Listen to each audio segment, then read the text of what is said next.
What if I were to suggest that you play a key role in the awakening world? And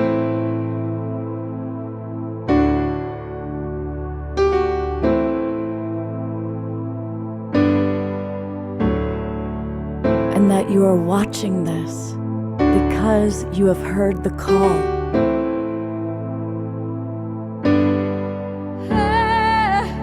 We can start right now by opening our hearts and minds.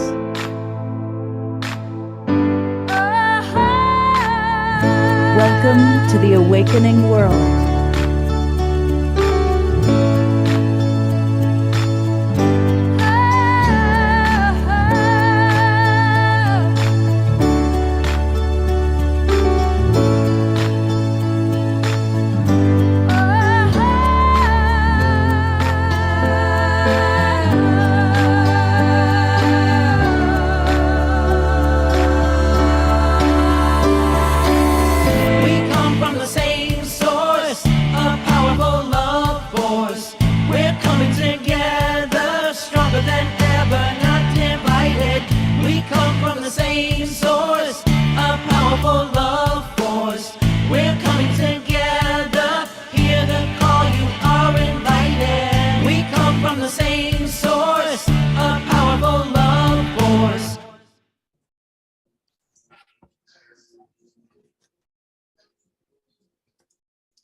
Good evening, everybody, and welcome to the Awakening World. I'm your host, Love Coach Scott Catamas, and it is not a backdrop between you. What you're seeing is real. It's not a Zoom backdrop. I am really fortunate to be in the haven put together by our friends, the TwinRay, ShekinaMa and SanandaJi. It just opened last night. I was here for the grand opening, and I know that a lot of you watched it. A lot of you were with us for that. So it's a beautiful space, and I'm so delighted that I get to be here this weekend, coming from this place, and we get to collaborate with Jennifer Hill, Teresa Collins, and Global Coherence Pulse. And the monthly shows we do with them are always powerful, and you're going to hear all about it in just a moment. But I want to welcome those of you that are watching on Facebook. And thank you to John and Summer Raymer through the Sign Network. We're on 100 different Facebook groups and pages. So welcome to all of you. And a special big welcome to our friends watching on Unify. And what's fun is you're coming to us from all over the world. So put into your various chat boxes where you are geographically. And that's true definitely for all of our friends that are in the Zoom room. And I see so many of our regular friends are with us. Let us know where you are geographically. Even though I might know it, it's new for all of our guests. And it's fun to see people coming from all over the world. We've got people from Ecuador and Australia, New Zealand, Canada, North America. So that's fun. And one other thing is I want to invite those of you who are watching on Facebook to come on into our Zoom room where you can interact more easily directly with us and more easily with our guests. And it's easy. Just go to globalpeacetribe.com, globalpeacetribe.com, and register. And once you register, boom, you're going to get the links to all of our shows 3 times a week. We do a show Friday night, Saturday night, and Sunday morning. Every show is different. Every show is original. Plus, you'll get the replays on Monday and access to our YouTube channel with the over 400 shows we've done since the pandemic began. So welcome and do join the Global Peace Tribe. Okay, I am looking forward to introducing Jennifer Hill. There she is. And Jennifer, welcome. Hello, Scott, and thank you so much for having me join you again. It's such a pleasure to be here with you and the Global Peace Tribe audience. And tell us about tonight's show and who we've got. You've got some wonderful guests lined up. I'm really excited. Tell us who we've got. Well, thank you so much, Scott. Today's theme is Voices of the Future and connecting to the power of our voice, our resonance, and our vibration.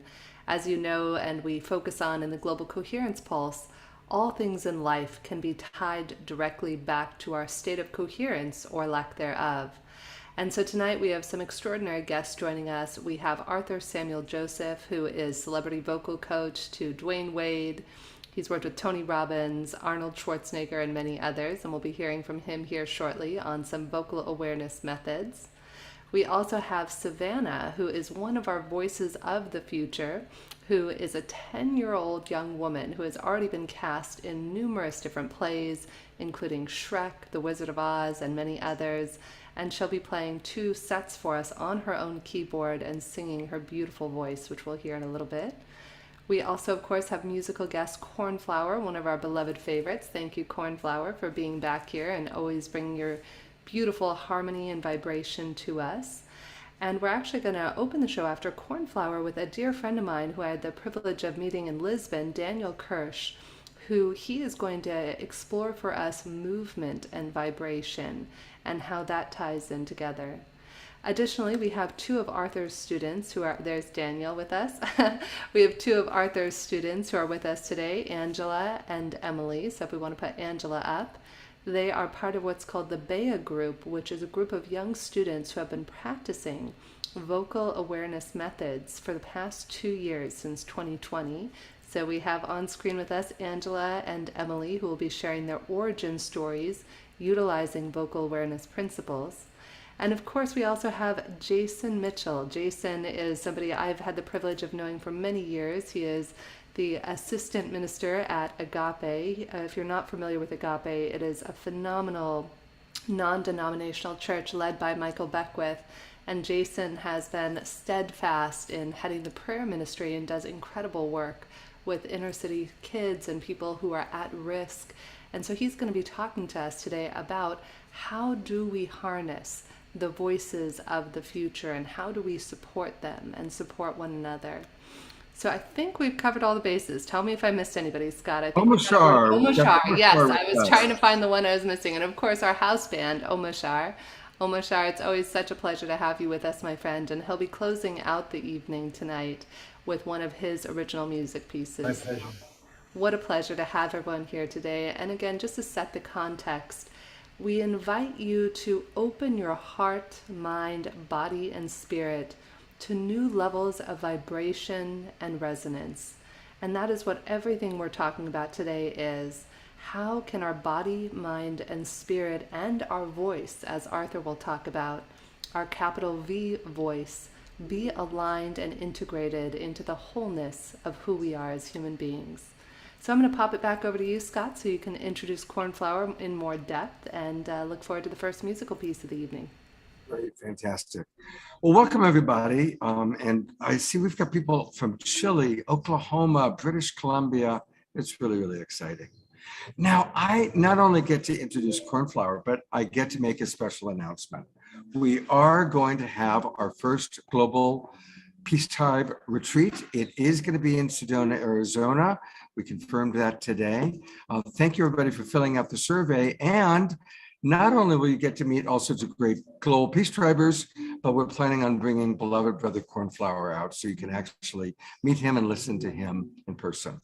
For anybody who's not familiar with Cornflower, he's not only one of the most popular artists that we have on the show, but he's a genre-bending vocalist, live looper, and beatboxer.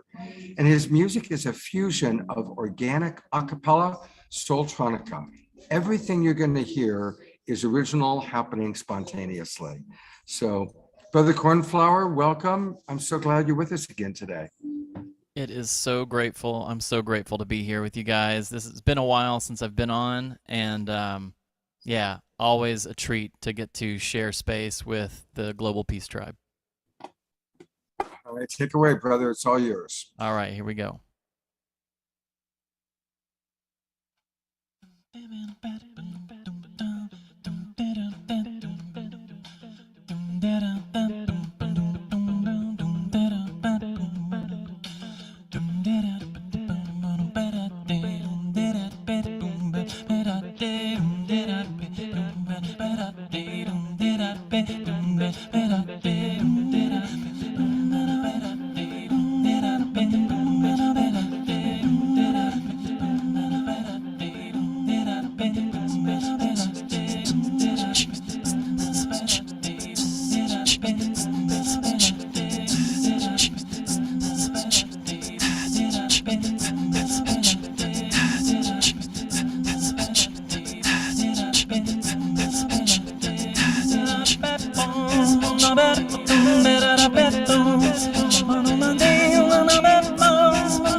Everybody put your hands over your heart. Take a big deep breath in through your nose. Exhale a big deep sound out of your mouth.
Beautiful. That's all. I'm going to go to gallery view.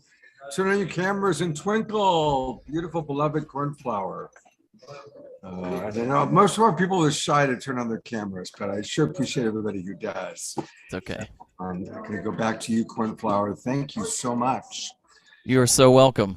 That was really juicy. I a love lot how of you fun. tied it into, as always, you do such a good job of tying it into the theme of the show. And that's a beautiful thing that you do. Hey, I want to remind everybody that Yes. Cornflower, you can get all things cornflower by going to his website, and it's cornflowermusic.com. Cornflowermusic.com, and we're going to go there right now. And he's got a lot. There's, of course, upcoming events. I love that you've got us listed there. Thank you. Yeah, He's absolutely. playing live in Tennessee and Asheville. That's my birthday show in Kingsport on 8/27, and then on 9/10 I'm playing at Samasati Sanctuary in Weaverville, just outside of Asheville. And Samasati is owned by my friends, Yes. Roger and Benit. Yes. Fantastic. It's so good to see that you're doing live shows. And of course, we're going to have to now add Yes. Sedona, Arizona. That's right. Hey, one other thing, going back to his website for a moment, I do want to really encourage people. It's so important for us to support our artists. And so if you go down a little bit lower, there's a lot of different ways you can subscribe. You can get his news, but also join. It's so important for us to support our artists. Wow, you've got it so far down. Make sure I don't think the flower seeds it's up a little higher up. Go back up. Yeah, it says the release for the month. It says subscribe and right here. one up. Yes. You can go up one more. And there it is. Subscribe and listen. Okay. Thank you. Yeah. So what I want to encourage everybody to do, which is what I've done, this is how we support Cornflower and Kristen Hoffman and all of the artists we love so much. Join their programs for as little as $3 a month. And you're going to get original Cornflower music. And that way he knows that you're going to be, he knows that he can count on a certain amount of money coming in every month. So please join, support Cornflower. He's going to be back for one more song about halfway through the show. And Cornflower, thank you for getting us off to just a great, great start. Love you all so much. Have a great night. Absolutely. All right, I'm turning it back over to my wonderful co-host, Jennifer Hill. Thank you so much, Scott, and thank you to Cornflower. My gosh, that was just vibrationally juicy, as you said. And I love what's so funny is the musical artist we had on earlier today on the Pulse, Greg Papania, literally has the same birthday as you. And shout out to Teresa Collins, whose birthday is the day before on the 26th. So lots of love to all our Virgo friends and Right on. Leo friends who are celebrating. Wishing you a wonderful birthday show, my friend. Thank you so much. Yes, lots of birthday love for everyone out there. And up next, we have my very talented and amazing friend who I've had the pleasure of seeing him perform live in person, Daniel Kirsch. He calls himself a queer artist. He is a levitator, meditator, creative genius who is birthing new things in the world. I think it was in 2015 that he created Studio Daniel Kirsch, and he performs around the world. He showed me an incredible live installation performance he had done last year, and I really highly recommend checking out the work he's doing. And he is now going to help us to vibrationally align through movement and dance. So I'm turning it over to you, Daniel, for this special performance.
Oh, that was amazing, Daniel. And thank you so much to everyone hanging in there with us at the end. We got a little static, but my gosh, your dancing really took the show away. Huge. Let's all send a little spirit sprinkles, little extra love to Daniel for that incredible performance. I highly recommend if you ever get a chance to see him perform live in person.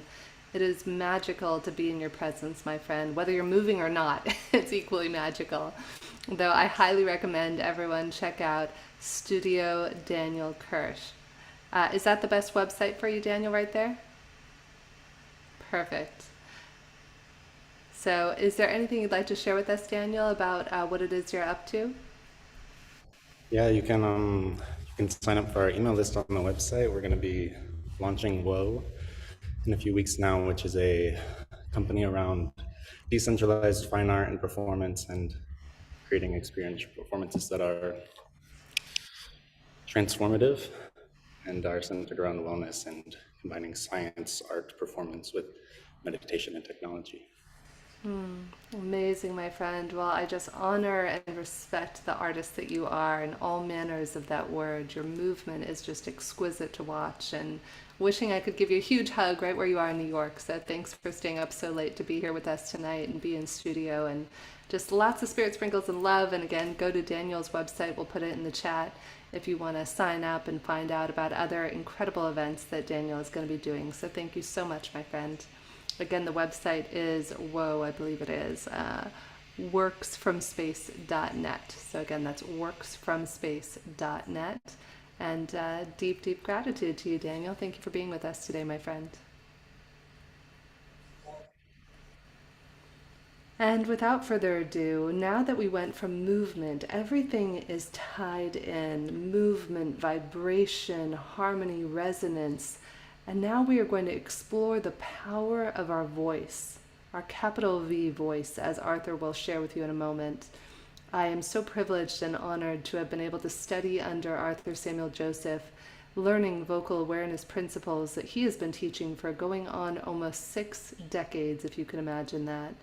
He's taught Sean Connery, Pierce Brosnan, the commissioner of the NFL, Dwayne Wade, and Tony Robbins, just to name a few of his elite students that he's worked with.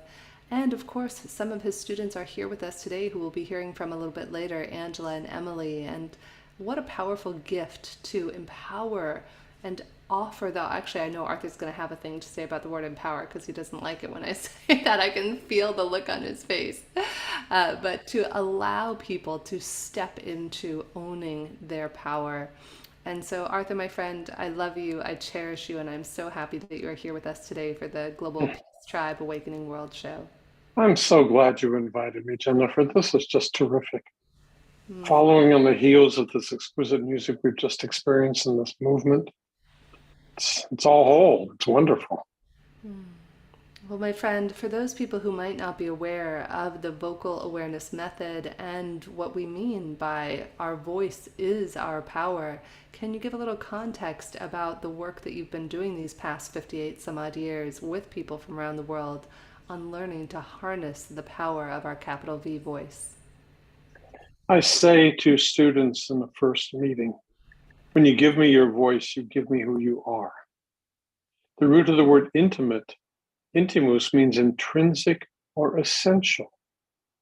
So in our work, we learn how to be who we are, not simply present who we are.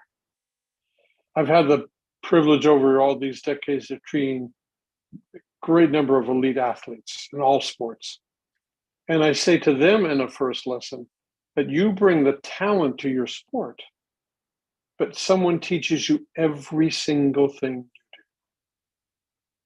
But who teaches us to be us? We don't realize how much work it actually takes to be us while others watch.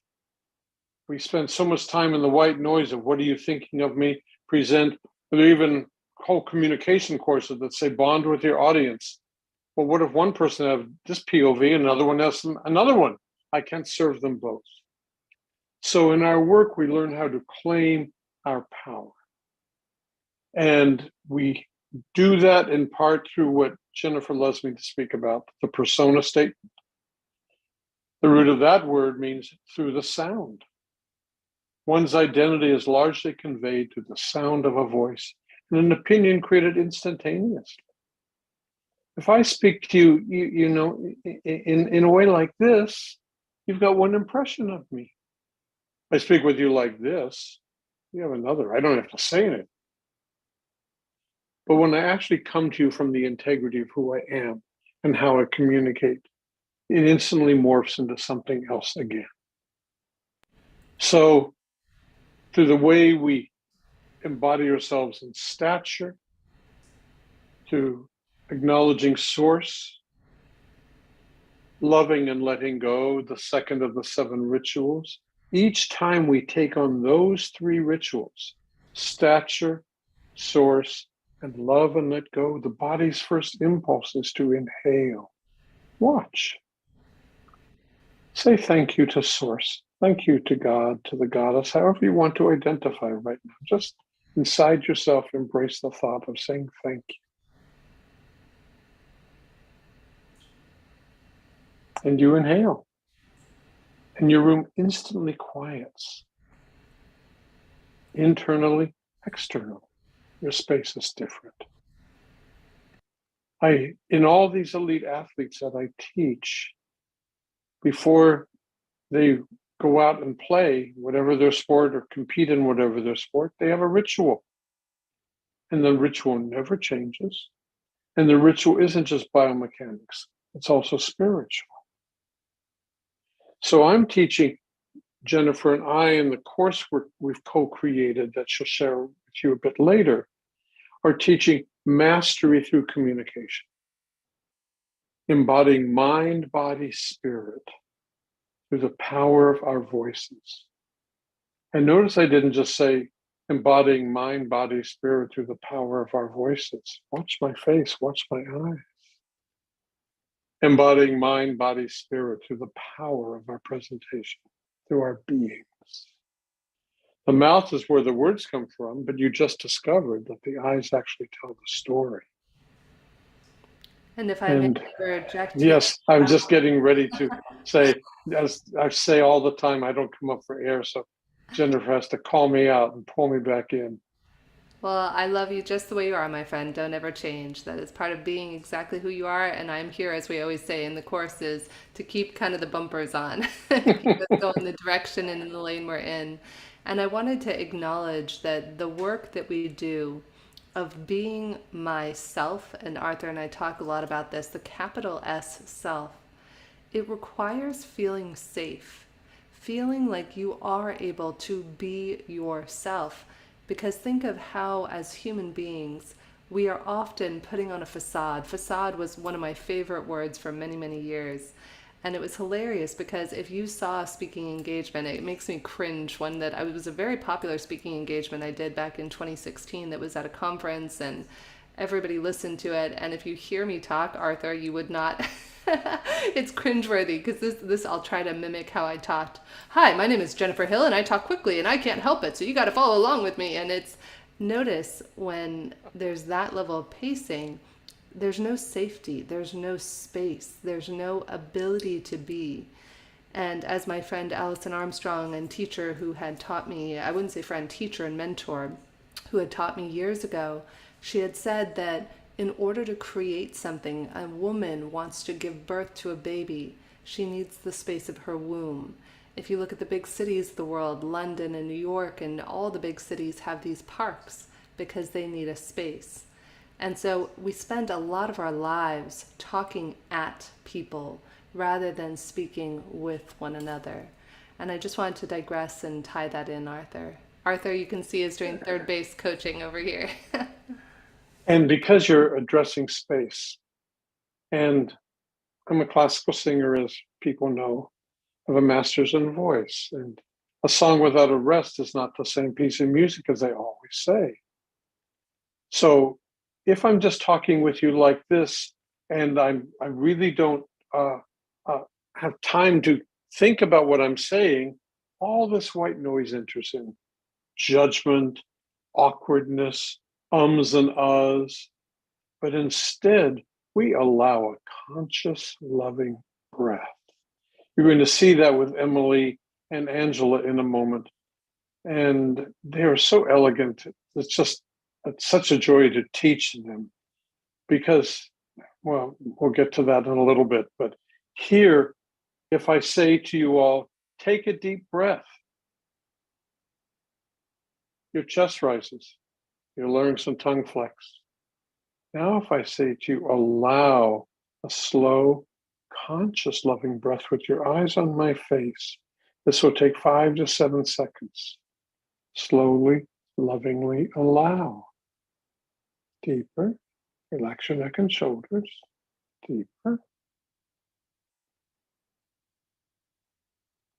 And exhale, and you discover that the chest did not rise, this did not tighten, it relaxed, and the rib cage or intercostals expand just because I changed the word from take to allow, take to love. And the other really interesting point here is that we immediately feel safer. We allow room for us to breathe, to think, to engage in the 6 of the 7 rituals, to listen deeply to, as Jennifer referred a moment ago, to our capital V voice, the inner voice, this conversation between source and self that only we are privy to. Arthur, Also, yes, Jennifer. I want to interrupt you on this because I can hear what the audience is thinking, and I like to put myself in their shoes. Everybody is screaming at me, ask him, how do you quiet so you can hear the capital V voice? Because what I'm hearing is that there's that challenge, right? We can talk about this esoterically, but how do we put into practice so we're not always hearing the noise that's out there with us? That's one of the things I so love about my work, to be quite frank. You don't have to believe in the philosophy of the work. It's mechanical. Just do the work. But I say to all my students, I've said to Emily and Angela a gazillion times, you're never going to meet a more linear teacher than me. But there's absolutely nothing linear in the work. For example, sit up straight and you hold your breath. Now claim yourselves as empowered men and women of stature, pulling this golden thread from 3 inches below your navel, slowly, gracefully, with no tension in the upper body. Slowly, gracefully, right through the middle of the crown chakra. Taller. Nothing here comes from here. Stretch. And the body inhale. We thank Source. We love and let go. And this is part of what I call mastery moments.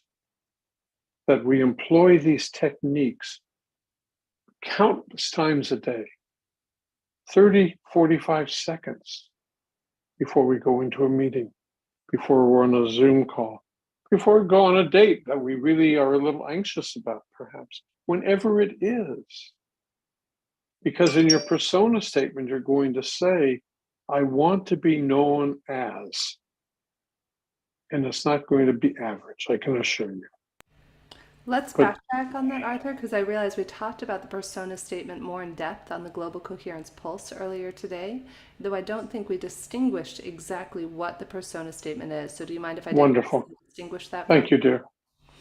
So one of the key elements and cornerstones of vocal awareness is this idea of our persona statement.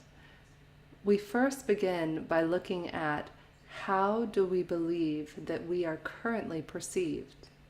And then we begin to inquire and engage in how do we want to be known? If we had it all our way, if poof, I could give you magic fairy dust and you could be and embody that human being you intend to be, dancer, singer, writer, business person, how would that look? How would that feel? And then the second part of this exercise is to first draw how you believe you're currently perceived, and then draw how you want to be known. And as Jennifer so eloquently explains this, I always say to a student, I will never make you into someone you're not, but I will steadfastly commit to bringing out what's possible. And that's because of this persona statement. You identify how you want to be known. And the other really important discovery here is we actually have a choice. Everything in life revolves, as I always say, around two things: to choose to do something or to choose not to. And so one of my axioms is that structure does not impinge, it liberates. Freedom without direction is chaos. So when Jennifer spoke for you and put a cork in my mouth and said, hey, we'll slow down a bit here, how do we actually do this? Our mastery moment, 30 to 45 seconds. You identify how you want to be known. You slowly and gracefully put yourself in stature. We thank Source. We think about the intention for the meeting. And very importantly, never rush and inhale. For you see, a breath isn't only physical, it's also emotional and spiritual. The Hebrew word neshama means both soul and breath. In Latin, spiritus and inspirare, spirit and inspire mean to breathe and to breathe into. It's all connected. So once again with me, in stature, no upper body stress. Just feeling this thread, thanking Source with me together, eyes on my face. You'll pick my arms up peripherally. We're going to allow a slow, silent, conscious, loving breath and enjoy it while we do so. Here we go and begin. Deeper, so loving. Release any trauma, any upper body tension. There's no hurry. Deeper. And notice how instantly you feel so connected. Does that answer your question, Jen? It does, my friend, and an invitation that I suggest when I'm teaching people heart math techniques or our work is it's about putting this into practice. I was once instructed by one of my teachers to imagine that every time you walk through a doorway, poof, you're walking into a new version of yourself. And so as you do that, you could just remind yourself, allow what we call a CLB, conscious loving breath. And as we begin to do this again and again, as HeartMath would say, you actually develop a new baseline. So instead of having that baseline of anxiety and frustration, the more we're breathing, doing heart-focused breathing and HeartMath, I love integrating that with the work that Arthur and I do in the conscious loving breath. It is from this place that we are able to embody who we want to be known as in the world. And I'm going to offer a fun exercise that we actually share in the program. So this is a little teaser of one of the things that we talk about in our Vocal Mastery for Leaders class coming up on September 6th, is an exercise to see how are you currently perceived in the world. Step one is that you go out and you find 5 people who I recommend having a variety of people. It could be someone you know well, it could be a recent acquaintance, and maybe a family member or somebody you've known for a long time. And you ask them these 6 questions. What was your first impression of me when we met? Where have I surprised you? Where have I disappointed you? What can you count on me for? What can't you count on me for? And what is your impression of me now? And when you go through and you ask those questions, you might be astounded to see what you find out. I remember many years ago when I began this journey with Arthur, I had a dream of being a thought leader. And Arthur would always say to me, Jen, you're going to be that, though you have to show up and you get to be that person. Though in order to be that person, we have to bring conscious awareness, which is a term Arthur and I coined, which is bringing our awareness to how we live our lives rather than living reactively, taking as we take breaths, taking energy. We allow, we receive, we expand.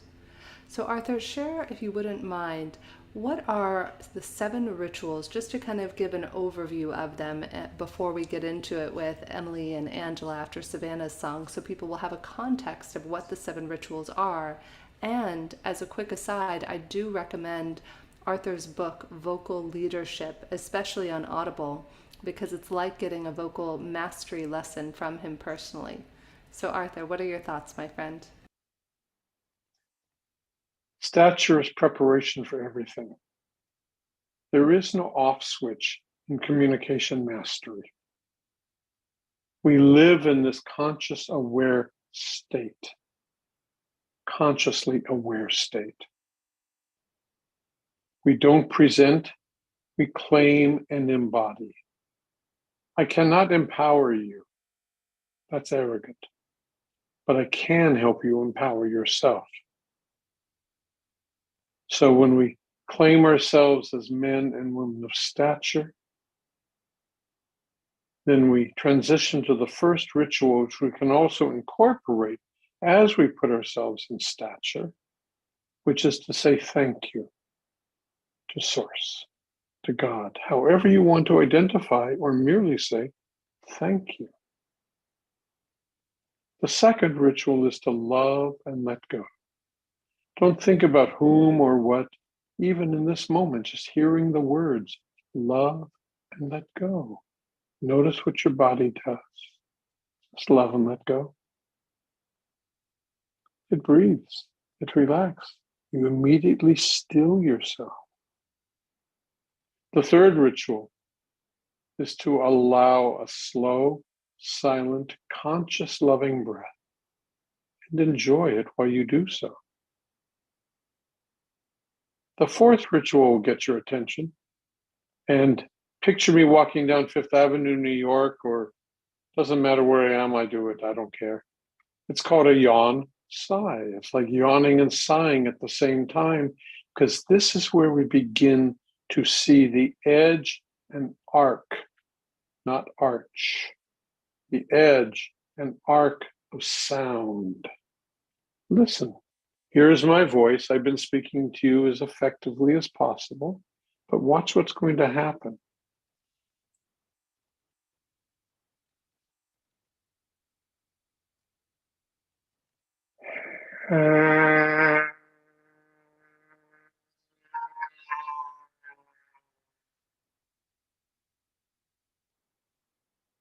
And now when I speak to you, you hear more presence in my voice, immediately more resonant, because the nasality enhances that resonance.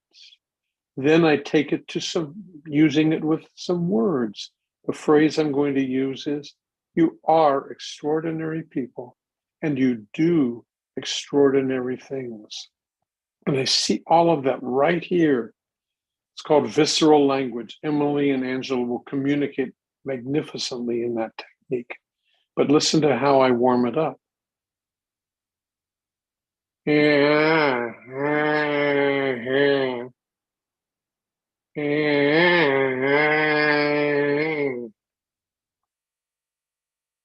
You are extraordinary people, and you do extraordinary things. I've just aligned my mind, body, spirit, energy, and soar. The fifth ritual, so important. Take my time. In communication, it is never how fast, but how effective. Nothing is gained by going too fast, but potentially everything could be lost. Integrity, understanding. The sixth ritual is where I strive to live and encourage all of us to live. Pay attention, deeper listening. We pay attention out here, but simultaneously, intra and interpersonally, also embodying, engaging the inner voice, the capital V voice, this conversation between source and self that only we are privy to. Simultaneously, we live in this state. Because the whole purpose of the work, as Jennifer said a few minutes ago, is the seventh ritual. Not 2 words, but 3, and the third one begins with a capital S. Be myself. I don't know how much time we had, Jennifer, so you just tell me when to get off the merry-go-round, pal. That was brilliant, Arthur. Thank you so much for sharing that, my friend. And so those are the 7 rituals of vocal awareness, and there are nuances to each and every one of them. And as we practice, it is hard work to be ourselves, as Arthur always reminds me. And yet most of the time we show up and we're afraid, we are fearful that people will see the truth of who we are. And when we can learn, it was interesting today, of course in this context, on a show like this, I can share this.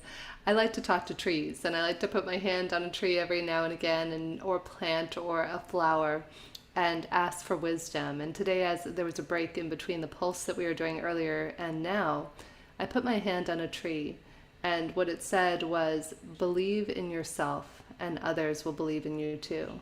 And I think that really ties into the work that we are doing here. I love that Dr. Laura says she loves trees too.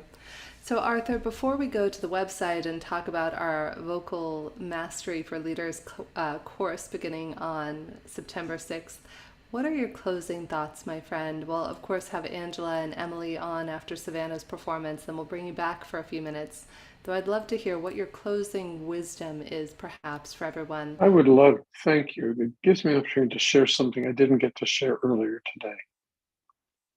I close all my public seminars with this story. I was going to bed one night, I believe it was 1978, 1981, somewhere in there, reading Quest magazine. And this thought imposed itself on me and wouldn't go away until it made me get up and write it down. And the only paper I had was the magazine, which is framed on my studio wall today. It said, voice is the only artistic experience which is both finite and infinite at the same time. It is fallible and fragile, gone in an instant, unseen, only felt. Remembered from the past even a long moment ago, anticipating its future even as its present has just occurred. It's temporal, visceral, organic. Such a complex, simple, and beguiling transcendent state. And that's what came through about 10 o'clock one night. I spent the next 2 or 3 years analyzing this, exploring it through voice science prism, through philosophy, psychology, spiritual practices.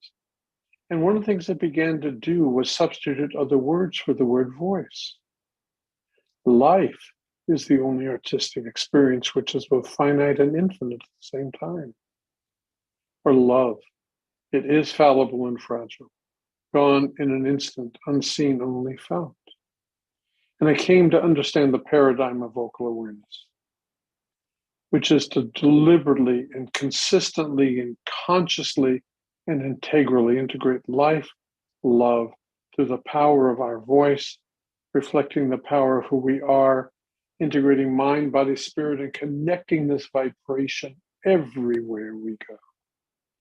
And so having the opportunity to share with you tonight and in a moment meet these 2 extraordinary young women after this amazing singer you're going to hear, it is a privilege. This is my journey of almost, as Jennifer says, 60 years. Thank you all. Thank you, Jennifer. Thank you so much, my friend. I am having a funny thought that I'm debating whether or not to share. I'm going to go with it. I was reading a book this week called Quantum Jumps by Dr. Cynthia Sue Larson. And I was thinking, Arthur, of what we call the pencil technique, where you put the pencil between your teeth. And we do not try this at home, by the way, until you're well versed in this. Though what you can do at home is, in Dr. Cynthia Sue Larson's book, she said if we all put a pencil in between our teeth, if we're feeling sad, it actually creates happiness. Whether or not you're feeling happy, just the idea of putting something in between your lips and turning your lips upwards makes you happy and smile. And so I wanted to share that because I just thought it was funny how it ties into the pencil technique, which we teach. Great. And what a great way, even if you don't feel like smiling, even if you're just like, no, you can't make me, just stick that pencil between your teeth and practice smiling. And what a great little tip for life. So Scott, over to you, my friend, to share the website. I just love that. That's a great tip. I'm going to remember that one. Well, I want to show a couple of things. Let's start with Arthur's website. So Arthur is at vocalawareness.com. definitely always put in your name and email so that you can stay in touch with what he's doing. And that's what I'm doing right now, as I always do with our guests. Thank you, Scott. Absolutely. And download your free guide right now. So just by doing that, I see that I've just been received a beautiful, beautiful little gift from him. So thank you so much.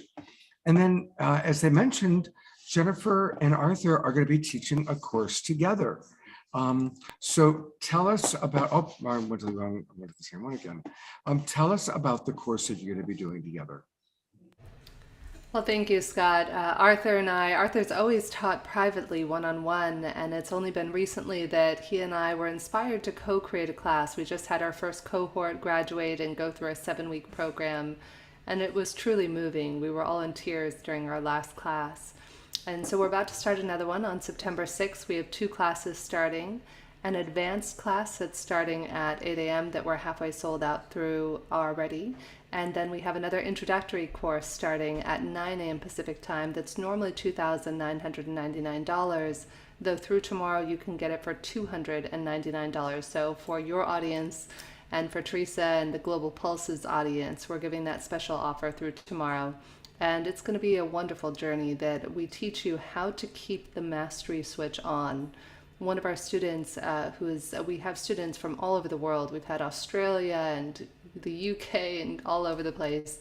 And she just said her voice completely changed dynamically. And people saw, no matter whether you're a professional speaker or not, how it has an impact on your resonance and how you show up everywhere. So we'd love to have you with us in the program. If you're interested, you can go to vocalmasteryforleaders.com and find out more. Now, I want to make sure everybody understands that. Say what that again. If I understood it correctly, did you say that it's normally 2,000 and that you're doing it for 290? Give those numbers one more time. Yeah, of course. If you scroll down a little bit, it's on the website, Scott. So it's $2,999. I love my friend Arthur, and he doesn't come cheap.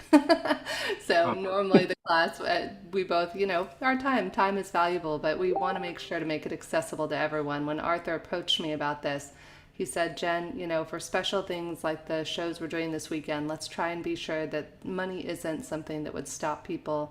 And if, God forbid, even $299 is too much, please do write Arthur or myself an email. And something we're exploring is potentially doing scholarships for this or future classes. So we would love to hear from you. That is an amazing discount. I am amazed. So I've put that into the chat box. For those of you watching on Facebook, again, go to vocalmasteryforleaders.com. And thank you so much. That's really, really good. And Scott, to just interject one thought, these classes are also archived. So if somebody, for example, is in Australia and it's 1 a.m, they can watch it at a later time. And it's really, really special. So. Well, thank you so much. Thank you for your nice introduction to it, Scott. I really appreciate what you're doing. We're to have you with us, and I see a lot of people in the chat box and on Facebook are really appreciating this. So, thank you. And I think we're going to hear from Arthur a little bit more in a moment, or in a few, I should say, in about 15 minutes, probably. Jennifer, you want to tell us a little bit about Savannah? Yes, so Savannah, oh my gosh, and thank you, Arthur, and thank you to each of you for being here with us. I was inspired the moment that we talked about this idea of voices of the future.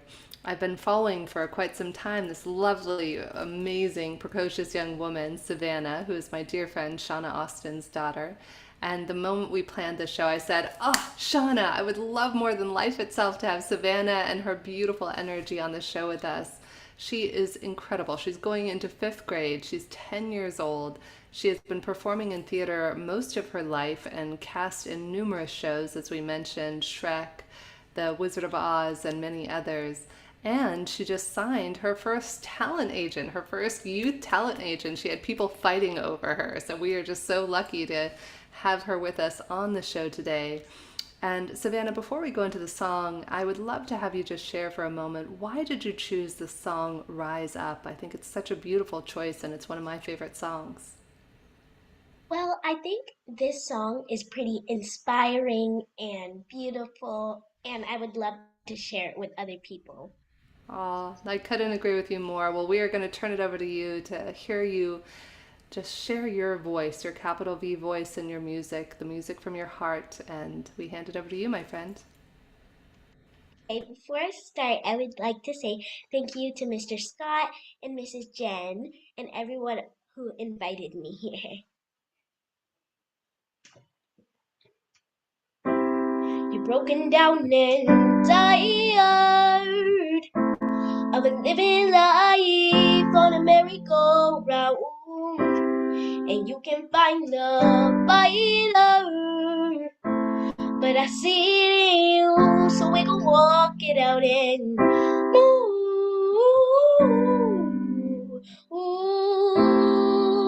mountains. We gon' walk it out and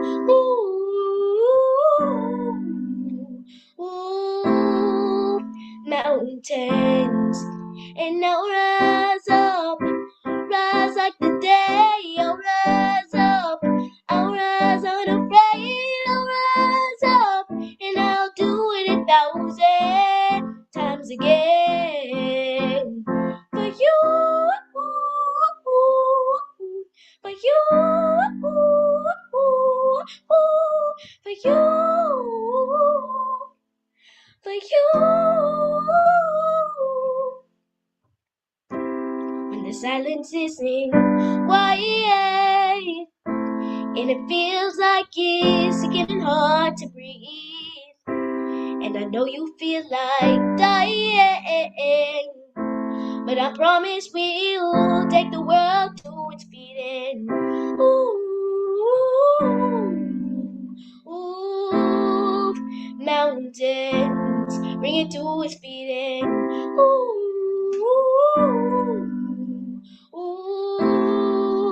mountains. And now rise like the day. I'll rise up, I'll rise like the waves. I'll rise up, and I'll do it 1,000 times again. For you, for you, for you, for you. Thank you. Oh, That was really, really fun. Go ahead, Jennifer. Oh, I was just saying, Savannah, well done. Oh my God, let's all send Savannah some sprinkles, some love, a little magic. That was the courage it takes in the voice and the heart and soul that you sing with. Just so much love to you, Savannah. Thank you so much for being a part of this show, talking about how voices are of the future, and you are one of the voices of the future. So thank you so much for being here with us. Thank you. We appreciate you, my friend, and we'll hear you again in about another hour. We'll have Savannah back on with us to do a second performance. And without further ado, I would love to bring on, let's start with Angela. We have Angela joining us actually from Honolulu, Hawaii today, who is one of Arthur's students. Let me just go ahead and double check. Hopefully her camera's Let's start with Emily because Angela's not with us yet. Perfect. So we'll start with Emily then. So we have one of Arthur's students with us here today, Emily Brent. And Emily is just an incredible young woman who Arthur has taught through the Bea Group. She is a college student and engineering major at Harvey Mudd College and is a co-designer of the Bea Group program. Her goal is to one day use her career as a mechanical engineer to create a more sustainable environment in the aerospace industry. So she has been working with Arthur since 2020. And Emily, we would love to have you now share your origin story with all of us, if you wouldn't mind. Thank you so much, Jennifer. It is such a privilege to be here, and I'm so excited to share my story with everyone. And if you wouldn't mind, Scott, can we put Arthur on camera? Because we thought it would be fun to have Arthur on camera with you so he could be third base coaching you. I know it helps me when he's on camera too. So if Arthur is around and we can pop him on, that would be great. It really does. Thank you.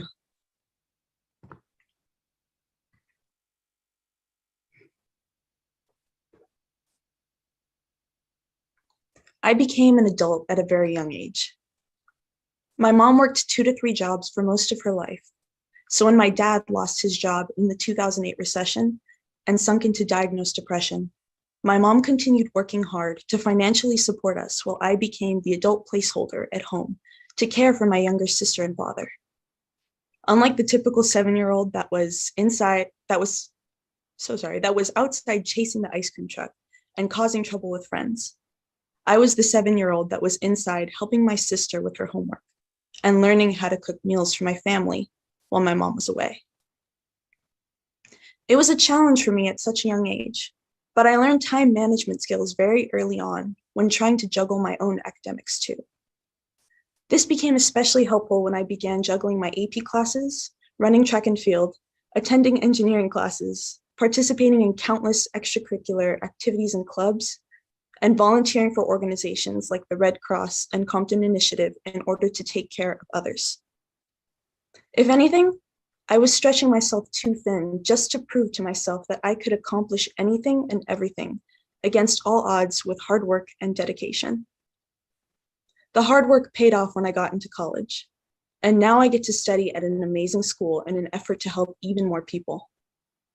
I'm more grateful than anything because my experiences have taught me to face challenges head on and to better appreciate the important people and connections in my life. It shaped me into the person I am today, and I'm ready to face any challenges that come my way. Adversity, after all, is what helps us as humans to better appreciate the moments of joy in our lives and the results of our hard work. I'm now more determined than ever to succeed and make my voice heard, and I now know that I can be my best self to better serve the world. That was tremendous, Em. Thank you, Arthur. Wow. Let's just, I'm moved, Emily. I can't imagine what that must have taken for you as a 7-year-old to be helping with your siblings and to help run the household. I just really want to acknowledge the strength and courage and grace that you must have shown as a young woman and that you're still showing as a young woman now. And I really acknowledge you. Kudos to you for sharing your story, for being the young woman that you are, and for the incredible human being that you're growing into and the difference that you're committed to making on the planet. We're so grateful to have you here with us. Thank you so much, Emily. Thank you. I'm grateful to be here. We appreciate you. And what I would love to do too is I'll look it up before Angela speaks, and we'll include it after that, is I'd love to look up the Bea Group, June's company as well, because you've been working very closely with June, co-designing a lot of the work you're doing, right? Yes. That's incredible. So shout out to June Bea, who created the Bea Group, and Angela and Emily are working with her on that, along with Arthur. And thank you so much again, Emily, for sharing with us. And would love to have Angela join us if she is free with us. And thank you so much. Angela, what a pleasure to have you here. Thank you so much for joining us from Hawaii, nonetheless, and making time out to make this a priority. We appreciate you and would love to hear a little bit about your origin story. But before we do, let me just share, as Arthur was sharing offline with us, you are a computer science student and guru from what we hear in technology. And you're actually attending my old alma mater, UC Irvine. So shout out to Dean Maurer. I'm actually doing an event with him in a couple of weeks here in LA. And you're also, as well, a co-designer of the Bea Group and have been working with Arthur for 2 years as well, right? Yes, that is correct. Oh, I love the way that you just answered there in vocal awareness. Feel that vibration. That was amazing. Kudos to you, my friend. So we would love to hear your origin story, Angela, as well. And I'm going to leave you and Arthur on camera. Yes, of course. Thank you guys so much for having me here. I am very honored. And now I am going to share my origin story with all of you guys.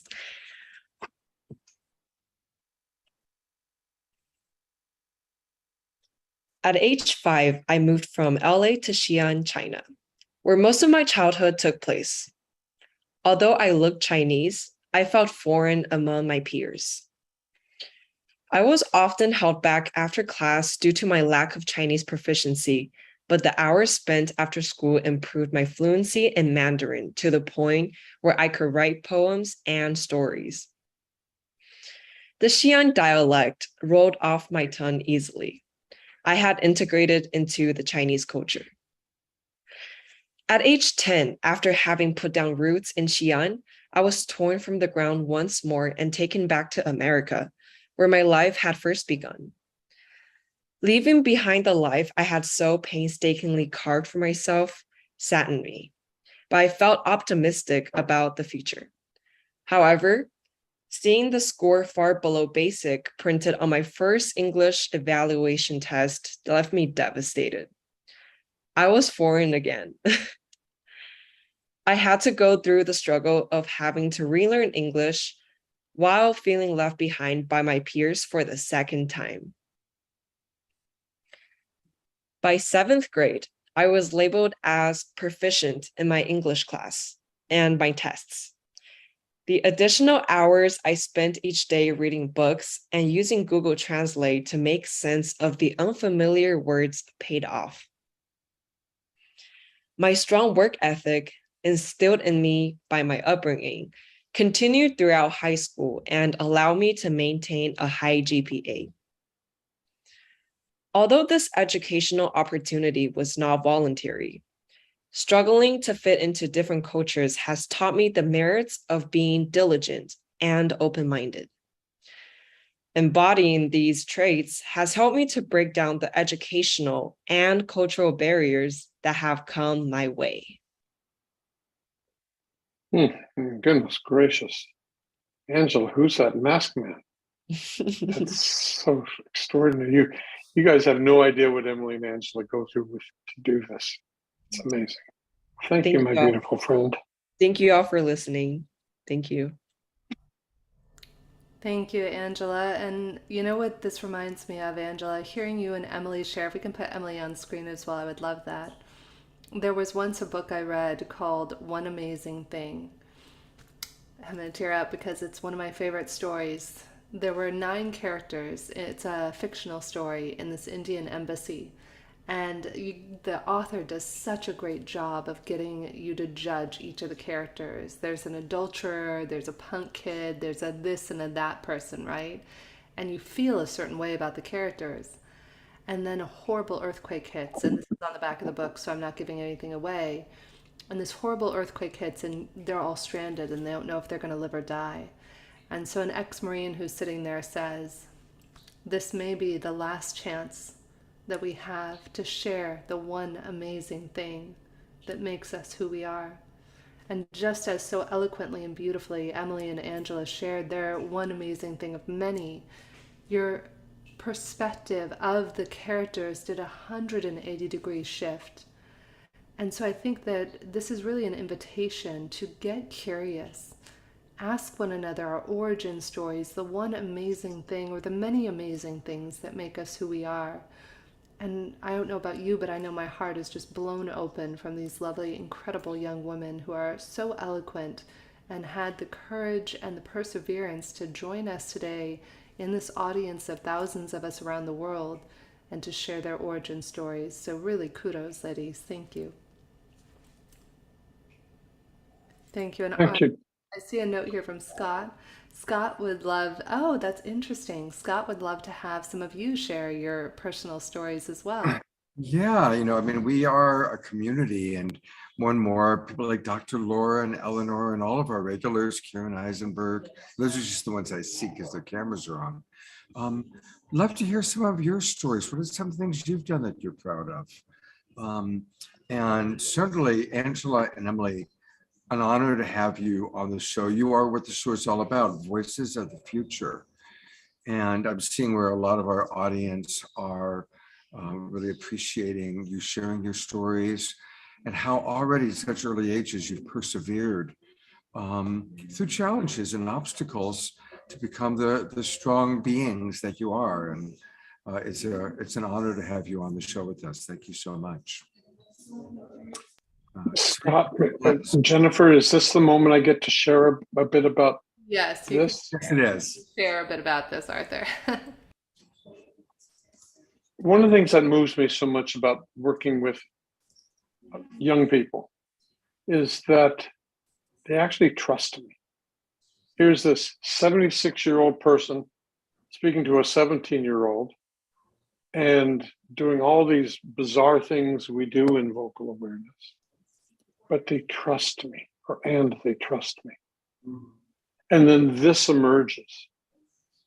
Imagine if we have the ability to do what they're already doing, have the courage to define who they are by tapping into their origin story, and to have the courage to share this. This is amazing. Several years ago, I was teaching at Wharton Business School at the University of Pennsylvania. And I said to the students there that you are the future leaders of our global society. And I said, note, I didn't say business leaders. I said leaders. For what you become will change our world. So when these two amazing women allow me to teach them and do my third base coaching to support them, it's deeply moving. And they know how much they mean to me. They know my love for them. And again, a shout out to June Bea, who created all of this. And so interesting, June, as Jennifer had studied with me for probably a decade. And Bea Group emerged in one of our lessons. We'd been working toward it for a couple of years. And then one day, it happened. And these were deep, emotional, Sturm und Drang experiences where you're really struggling to tap into what is it I really want to do in life. And how comes this? Where now Emily, Angela, Bea Group is reaching hundreds or thousands of people at this point in the last couple of years.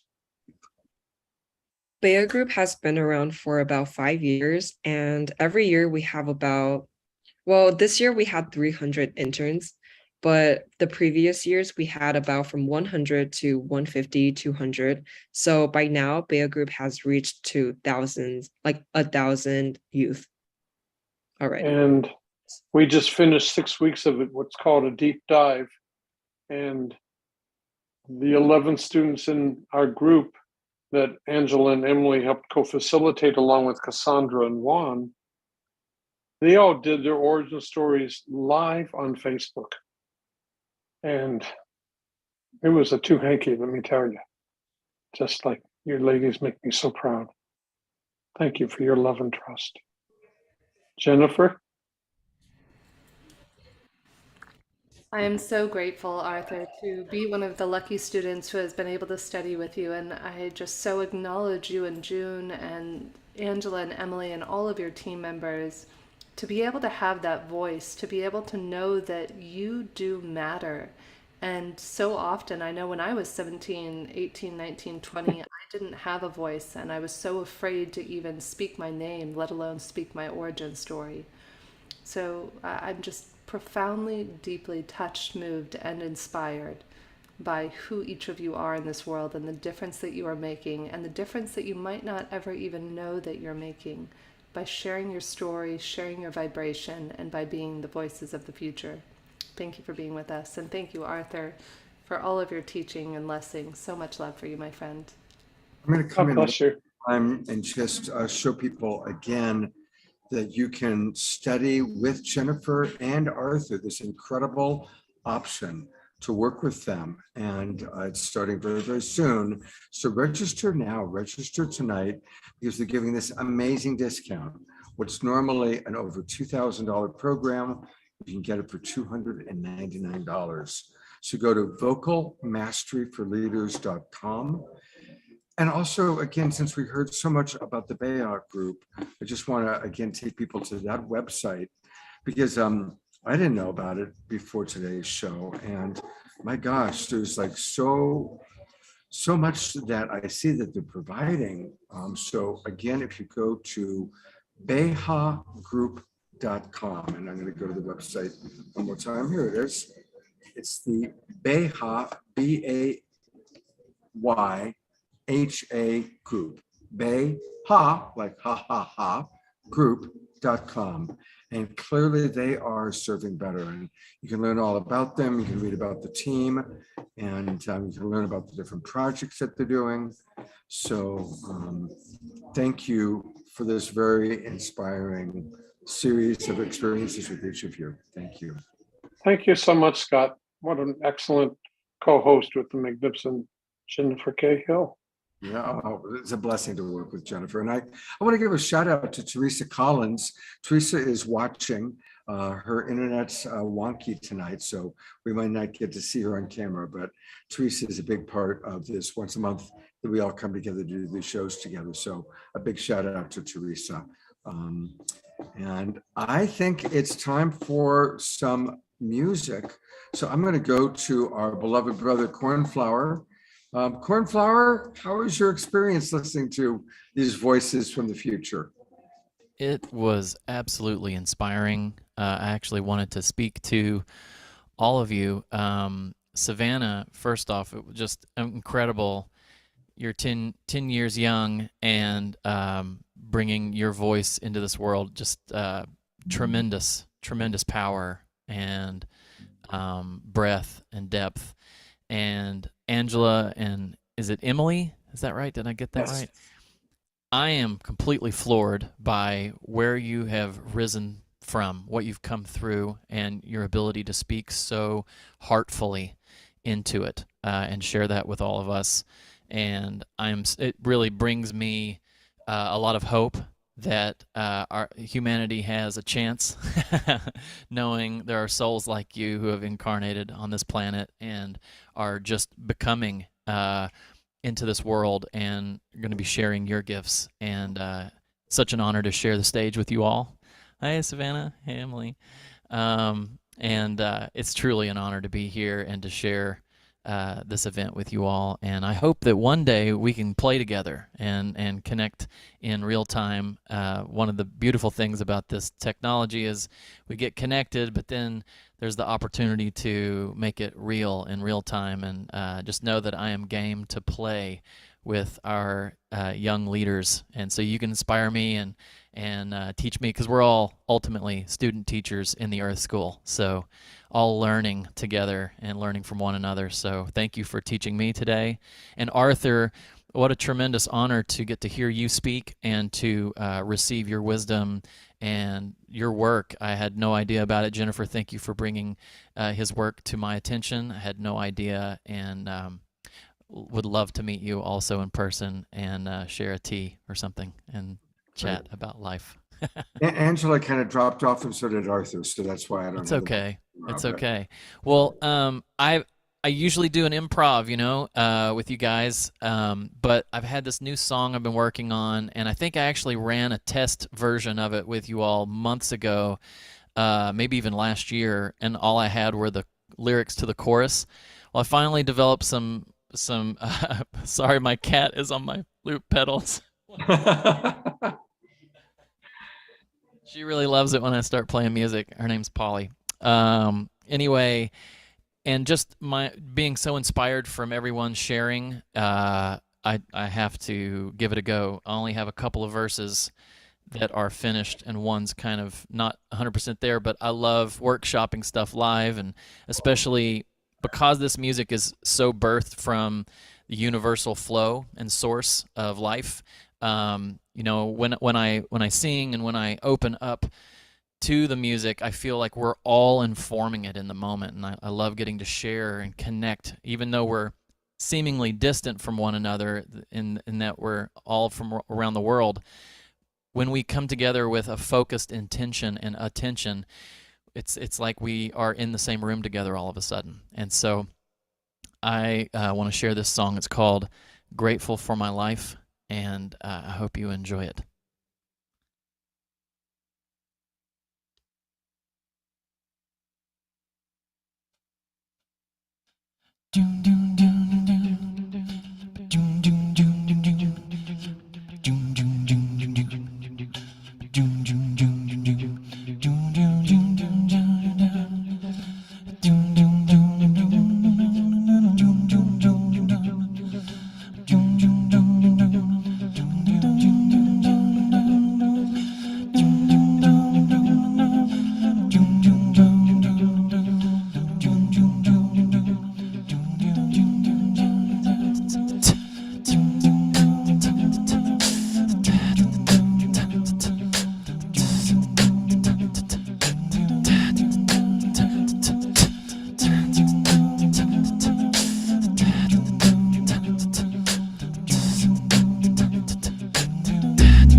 is here. I can feel the voice within. It rises and descends. The flower blooms inside, and now it's time to fly. Every day and every night, through the darkness and the light. I am grateful for my life. I am grateful for my life. Every day and every night, through the darkness and the light. I am grateful for my life. I am grateful for my life.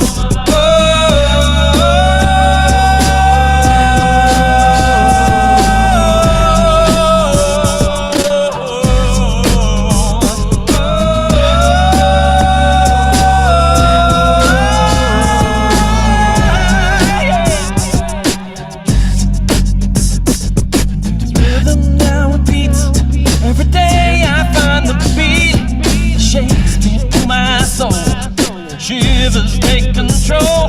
It vibrates in my life, touching all of every life.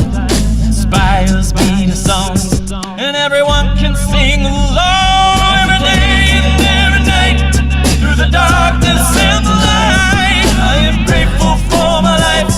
I am grateful for my life. Every day and every night, through the darkness and the light. I am grateful for my life. I am grateful for my life.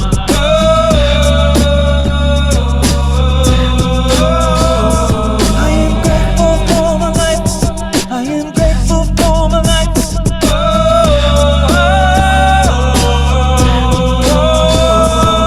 Yeah. Come on. Grateful for my life.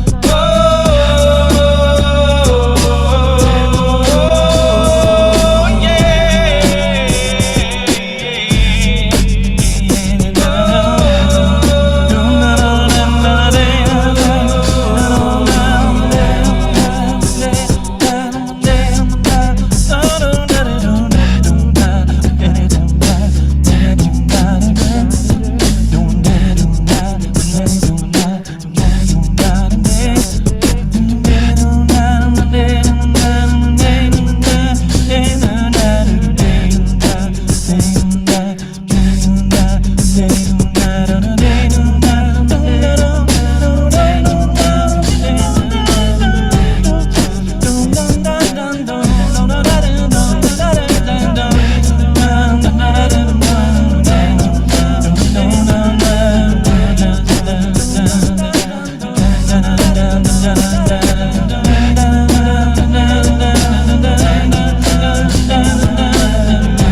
darkness and the light.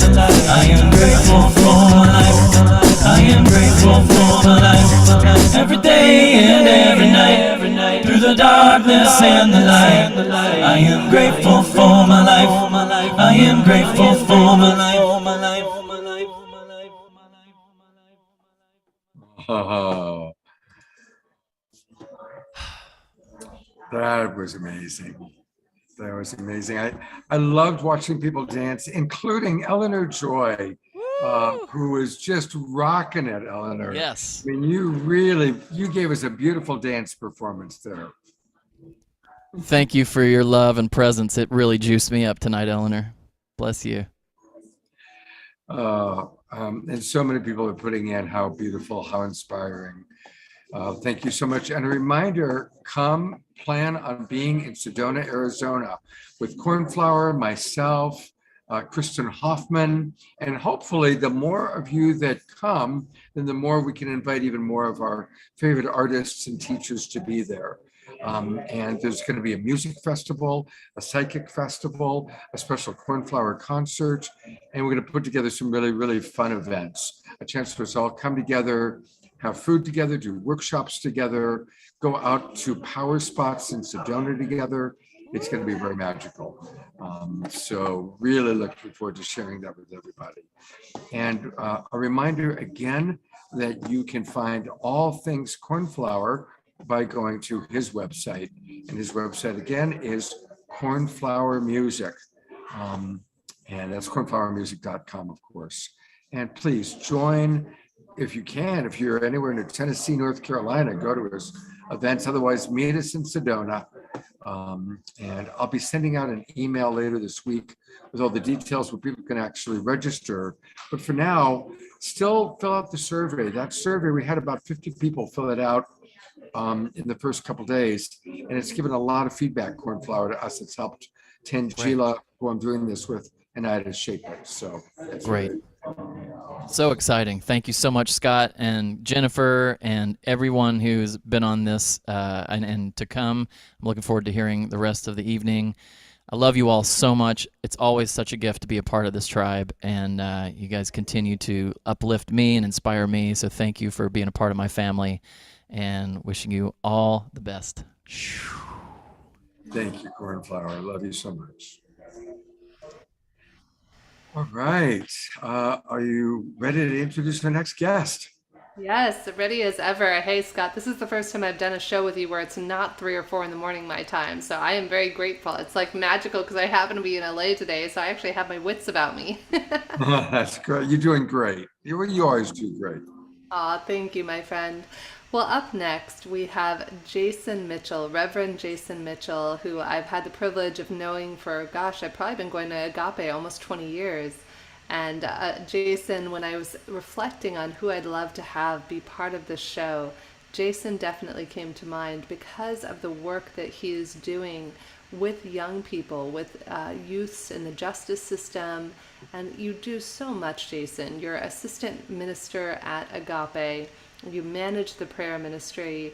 You've been working at Agape yourself for, I think, 20 years. Is that right? Not quite. I've been at Agape 17 years now. It's been 20 years that I've been involved in community work and things of that nature.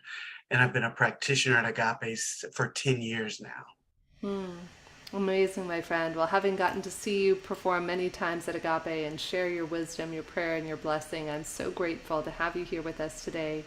And would love to hear from you, Jason, about why this matters to you. Why do you spend your time? Why do you go out and help youths and work at Agape, one of my favorite spiritual centers in the whole wide world? Why does this matter to you? I always am clear that there were moments in my life where I wanted someone to speak. Tonight, we've had a wonderful opportunity to hear voices and to hear people who were clear in tone, clear in intention. And the world that we live in is not always clear. Sometimes it's not always clear because people are unaware. People are boldly ignorant. People are unfortunately oppressed from knowledge and understanding. But over the course of my journey in my life, I know there were things along my way that it was clear that no one was speaking, that no one was articulating something that was a clear, accessible truth to me. They may have been promoting, proselytizing, preaching even. They may have been giving a good word. And I've been throughout my life encouraged by the words and the energy from other people. But what I was clear about as I reflected, and especially as I listened to the young women that have spoken and articulated and used their voices to tell their stories today, that I was not given permission to tell my story when I was younger.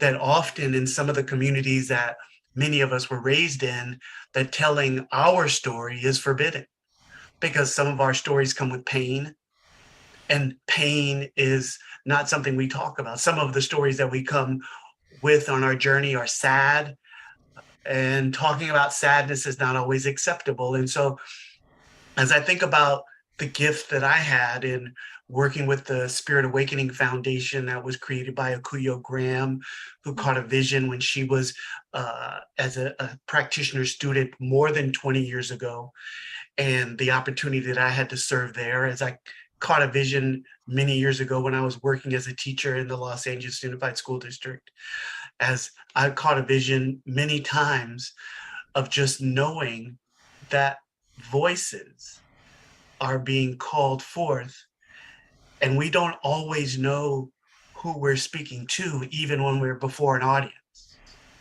Whether they have bought a ticket, whether they have signed up for a subscription letter, we don't know who's forwarding to who's forwarding to who's forwarding.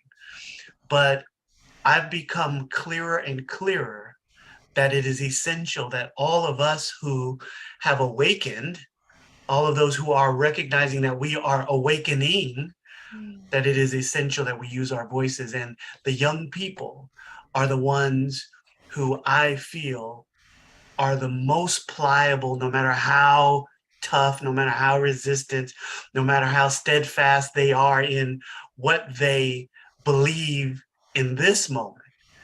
They're also keen in acknowledging, I've never heard that before. What you're saying, something that makes more sense to me than the thoughts that I was thinking previously. And so working with the young people has never been a disappointment for me. I couldn't agree with you more, Jason. I've been honored to get to build schools. I was able to build a school in Senegal a few years ago and Nepal before that. And the voices of these young people around the world, that's the really astounding thing. Whether we're working with children or young people here in Los Angeles or New York or Chicago or Brazil or Senegal or Nepal, the young people have so much to share. And the more that we explore, what does it look like to give them their voice back? From a very young age, we're taught, shh, don't say that, oh, that's wrong. And we shut down for years. Actually, it was Agape. I have to acknowledge you, Jason, and the Rev and everyone over there. I was so ashamed for many years about dancing, and I remember just losing myself in bliss and ecstasy when I would go to Agape and, back at that one over in Culver City, and people would just be dancing, and I just didn't care. I was like, you know what? People may have made fun of me for dancing when I was a kid, but sometimes there is just this opportunity to be self-expressed. So how do we do that, Jason? As somebody who works with young people, how do we give people their voice back so that way we don't have to wait 20 or 40 or 60 years to reconnect to that power that is our God-given gift, to be able to share our voice, our capital S self? Yeah, absolutely. The first thing that comes to mind for me is acceptance. We don't realize that it's challenging for us to accept everyone else's unique voice because we've been unwilling to accept our unique voice. Unfortunately, our parents, many of them, the elders and guardians around us, depending on your community, if you're from a Black, oppressed, suppressed, categorized community, indigenous group who were taught to be afraid of the systemic oppression and the violence and the harm that could come to you simply by walking down the street, simply by existing. Much of the information that we receive as children is to be seen, not heard, sometimes not even be seen. And so the idea that we would use our voice, that we would speak up, that we would talk about how we feel, that we would talk about the things that have happened to us is forbidden, let alone taboo. And so the recognition that there's likely some forgiveness work to be done with the whole society, with just acknowledging that the country, regardless of the political system, the political institution, political party, the belief structures and systems, the religious, let all the systems go.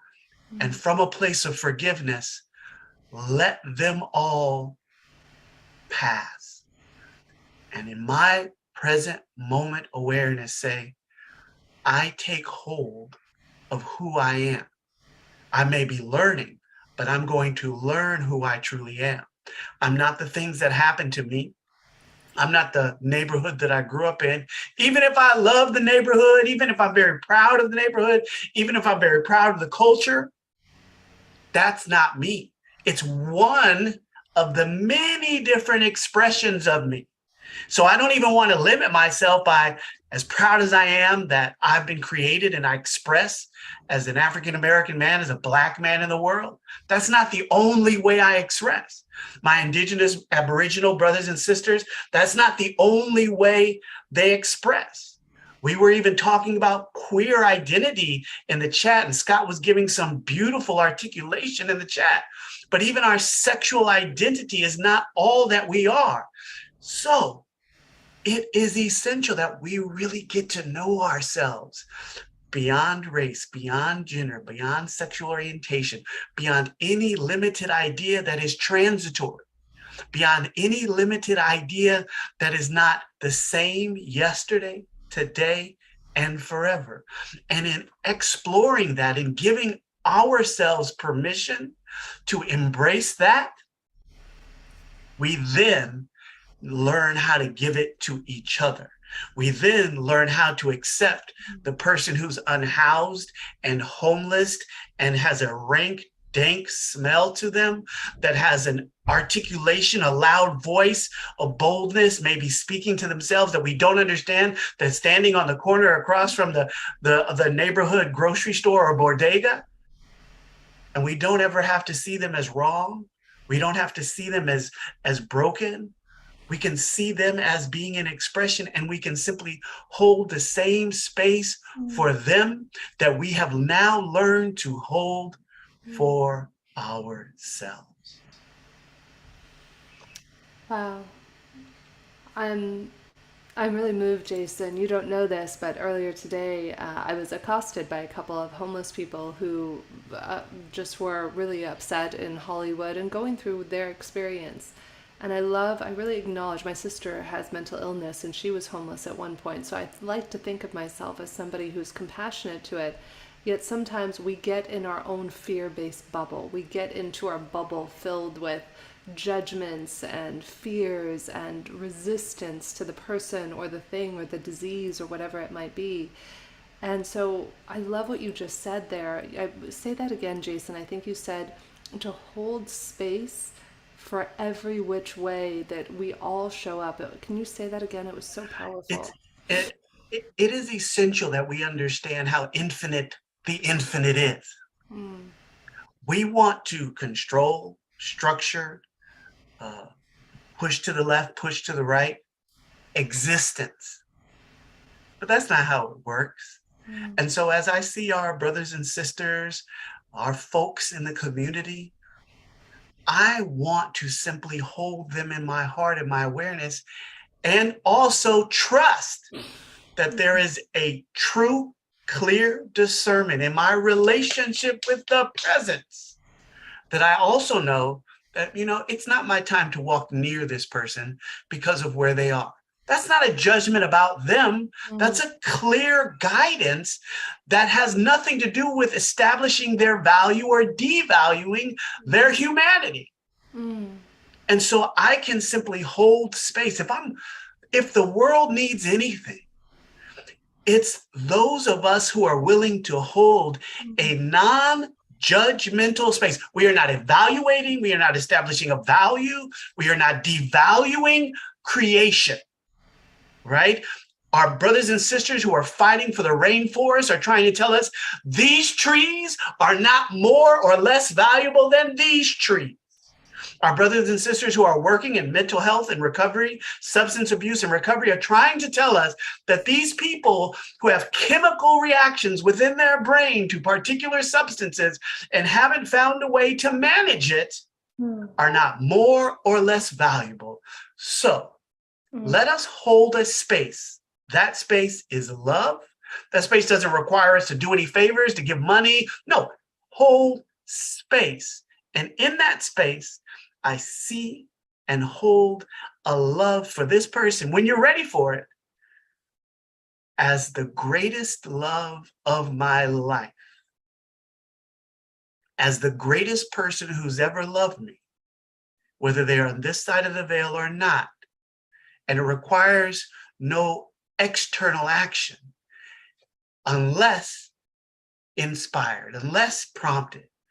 But being able to look in the eyes of a person who is transient, it's fascinating to realize how often and how rare they get honest, simple eye contact.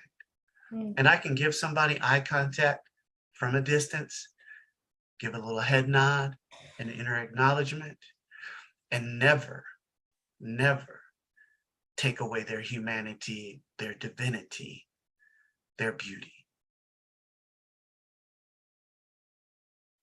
Thank you, Jason, for sharing how we can all hold space and clear the beliefs, the limited beliefs, the ways of being. It's not about always doing. Sometimes I think as human beings, Jason, like to your point, what we say is we want to fix things, right? We either want to get away from it or fix it. And yet all of that exists within this bubble of judgment. And so what would be possible if we could allow? We were talking earlier today about allowing a conscious loving breath. What if we could allow every manifestation, every voice in the world to be equally heard, and to let go of the judgment of this voice should be heard, this voice shouldn't be heard. And I know there was a great question. We're getting lots of great comments here in the chat. So beautiful. Carol, kudos to you for building several schools. I know we had a question in here as well about, with the young ones having so much anger, how do we support them in that, Jason? With so much anger and animosity and bitterness, how do we help to heal from the inside out? So anger is fire. And many of us have not learned how to handle fire. Many of us don't know how to handle anger. In spiritual spaces, I will be really honest, far too many of us in spiritual spaces are afraid of emotion. Far too many of us in spiritual spaces seek to manipulate, to force down feelings. We're not willing to be sad. We're not willing to have our hearts broken. We're not really willing to feel at the depths of most of our favorite teachers. When Thich Nhat Hanh passed recently, I did a little bit of a dive into some of his writings, and he talked about how essential suffering is to the awakening and the transformation of the individual and our world.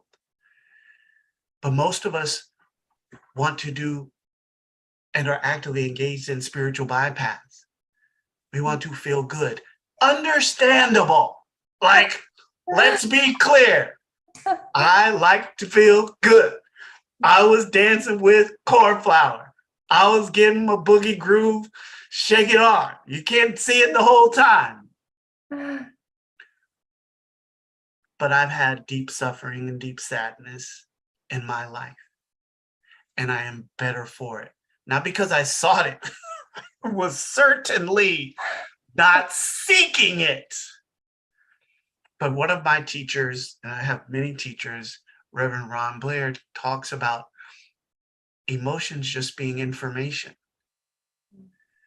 just data, especially for our scientists and the intellects. And so when it comes to our young people, are you kidding? They have a right to be angry. The society that they're living in right now, it's changing faster than any adult has seen a society change. The society for a teenager is so different from when they were 8 years old. It's so far, it's like for them, the 5 years that happened was 25 for us. So the ability to acclimate and to have the time to integrate all the shifting and changing, they're just learning new words. They're just learning new feelings. They're just learning new emotions. So they are, as Dr. Laura is talking about, afraid. And the reaction to fear is anger. And parents, it's okay to simply acknowledge you don't have the answers, but we're willing to figure it out together. Bring the children, elders, bring the children, sit them on the couch. They're not going to find the answers scrolling. They're not going to find the answers amongst the friends who don't know any more than them. But we can come together as community and say, you know what? I'm going to give you spaced breath to fully be angry. Go flame on like Fantastic Four. Johnny, just flame on. But at some point, we've got to talk. And you may not know everything about why you're angry. You may not know everything about why you feel that way. But it's a gift, son. It's a gift, daughter. It's a gift, cousin. If it's a gift, my beloved, that you've been willing to tell me you're angry and not just be angry and not just lob your anger at me. Because I'm willing to be here and to be a space, here we go again, to be a space where you can feel fully and not have to apologize for feeling a particular way. Because how many of us have had to apologize for deep feeling, which in truth is just a reaction to life that we don't have the ability to control and we don't want to manipulate. So we want to give children the gift and the space, which means parents, adults, and guardians, it's time for you to take up that new workshop, to take up that new class. Somebody in here is offering it where you begin to acknowledge and receive your own feelings, because you got some resentments, you got some step parents that you didn't talk about, you got some friends, cousins, family members, some stuff you just have yet to integrate. And through that journey, our children can become freer than we ever were at their stage, because we already know they know more information than we knew. They just don't have mastery yet over the information because they have no one taking them through the steps of integration, of discovery, of understanding, of evaluation. And we, as the people who are here caring for them, can learn how to do that. Wow, so powerful, Jason. I love what Donna said in the chat too. We need to listen to their anger and not judge them. And Scott, before we have you go on, I know we're running a little over right now. I'd love to invite Teresa up. She commented to me in the chat. She has something she'd love to share with us. So sure, let me put her on camera. There she is. Oh, you want a second, Teresa? Unmute. Hi, guys. I just couldn't let this moment pass. I just know it's such a powerful time that we're in right now. And Daniel, thank you for what you shared right in the beginning around just coming into this present moment, not my past, not my culture, not anything, just me. Who am I right now, coming here, being present and giving my gift. And you shared that and about really accepting everyone. And we can from that place because we're not outside judging anything. We're inside presencing what's my part, which is curious and exciting and all kinds of things. I'd love to see Jennifer on the screen too, please. And you said that, and Jennifer had an experience this morning where she actually was in the face of that energy coming at her before we had our Global Coherence Pulse today. And there's just, I mean, it's exactly what the field needs, for us to feel the feelings of what it feels like to be in the face of us finding ourselves home, and knowing that the most essential thing that we can do is to be in our own present moment awareness and bring that through. And there's no room to judge or anything at that point. And I just didn't want to miss that moment, because Jennifer, those feelings are there for you. You had that today, and you chose to feel it, and you chose to do the work, and you chose to show up and share your light today, this morning on the Pulse and here tonight. And we can't not feel it, and we need to stand and claim it just by being it. And so, Jason, thank you for that. First blush was just, you're not all of those things. You're who you are right now. Choose it, claim it, and discover it and explore it and share it, and blessed be. So. Oh, Man. Teresa, Thank you, Teresa. your voice is so important. All of our voices are so important. What if we honored one another's voices, what needs to be shared, what is being called forth, as Jason just so beautifully articulated, in this present moment and in the next present moment? And what if we could notice the judgment without getting entangled by it?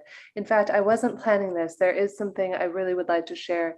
It's a name for God, according to the Kabbalists, called sweetening judgment. And I will tell you what it says. It says, every word we speak, every action we perform is a boomerang flung into the cosmos. All these billions of boomerangs inevitably return to our lives, the positive and all the negative ones. Though we're not aware of it, any negative behavior, even if it seems minor, whenever we speak in an uncivil or rude way, whenever we cheat, lie, steal, or insult another, we create a force of judgment. These negative forces are the unseen cause behind all things that just happen to go wrong in our life. It may take minutes or months or even years, but eventually we must confront the consequences of our reactive deeds. Right now, obstacles are present in our lives because of the force called judgment, and judgment befalls us to the degree that we inflict judgment upon others. But Kabbalah says that our own words cannot serve as an indictment against ourselves. We cannot decree a judgment on our own being. Life, therefore, is cleverly arranged so that we constantly meet and befriend people who commit errors and sins to our own. And when we judge them, our own fate is sealed in that moment. But suppose we could refrain from judging friends, family, and undeserving foes. If this were possible, judgments could never come to bear upon us. Powerful. Thank you. And thank So you, powerful. Jason. You created all of this, my friend. You created this beautiful, extraordinary space, and would love, love, love any closing thoughts from you, Jason, as we move into sharing about what you're doing and the invitation to join you in morning prayer. You know, I put something in the chat, which is a wonderful acronym, speaking of the voice, that I got from an organization that I work with called BEAM, B-E-A-M. And they often invite us to be present when we're in group discussion, to ask ourselves, the acronym is WAIT. It's why am I talking? Why aren't I talking? Because what you said, Jennifer, just a moment ago is, you know, figuring out a way to share our voice, use our voice. And some of these thoughts that we have are not ours. Some of the thoughts that move through the mental field are not ours. And so discerning that, learning how to discern that is key. I invite people If they ever want to connect with me, I'm on Facebook as Jason Davion Mitchell. And specifically, each day, Monday through Friday, I facilitate a space at 6:30 a.m. Pacific time called our Daily Prayer Call. And on our daily prayer call, we hold a space with affirmations, reading, and allow people to engage in prayer and then in discussion upon deep spiritual ideas and concepts on a day-to-day basis. So we gather for about an hour, sometimes a little shorter, sometimes a little longer, depending how juicy it is. But we do that on a regular basis. And though it's not on here, I'm also on Instagram doing the same thing under the handle Conscious Lens. That's just the word conscious and lens, L-E-N-S. So please come join us. Thank you so much. I'm going to bring Jennifer and Teresa back on for a minute. And I'd like to just suggest a minute of silence because there's so much that's been expressed here that's really beautiful. So let's just take it in and get in touch with our own feelings about what we've heard.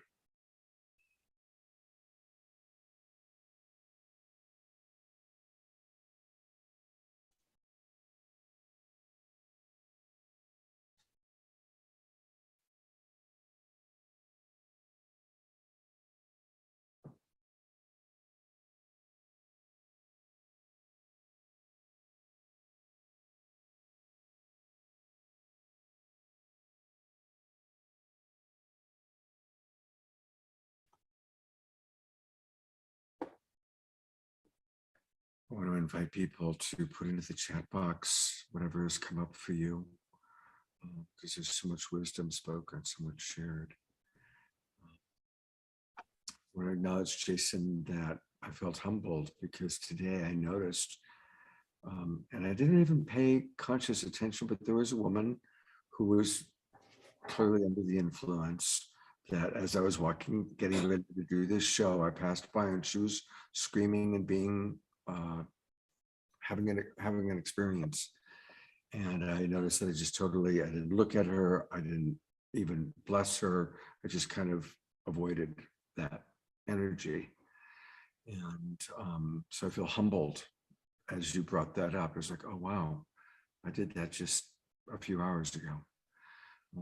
So thank you for the reminder that we can always stop and smile. And, or as Paramahansa Yogananda taught, at least just say maximum grace to this person, maximum grace to this being. So thank you for that reminder. Thank you, Scott. That's beautiful. Thank you. One more time, just again, in case people missed it, you can find him on Facebook, Jason Davion Mitchell. So it's Jason and it's spelled D-A-V-E-O-N Mitchell. On Facebook, that's his Facebook page. Definitely you can follow him. I imagine that people can message you as a way to connect. I'm going to do that. Yes. I want to schedule a time for you to come on and be on one of my shows where we can talk a little bit more in depth with you. Please, that'd be my honor, Scott. Thank you so much. Thank you, Jennifer. Thank you, Teresa. Thank you, Teresa, for jumping on and sharing with us. And thank you, everybody. And do put in the chat box what has come up for you in these beautiful expressions. Would you mind if I feel like this might be a good opportunity for a musical break before we get into announcements, just to kind of ease the flow of the energy? Absolutely. How about if we go to Savannah? Savannah back on, if Savannah is with us still, because I know it's past her bedtime too. I don't know about you, it's almost past my bedtime. Absolutely. Savannah, thank you, and you're up. Oh, also, by the way, the song is Like You from Tatiana. Thank you so much. You gotta get up. You gotta get up and make a move. 'Cause the world will never see you until you do. No, they don't really care what you're going through. So you gotta show them, baby. You gotta show them the real you. You gotta give them what you got. No, don't let them see what you're not, 'cause you are strong.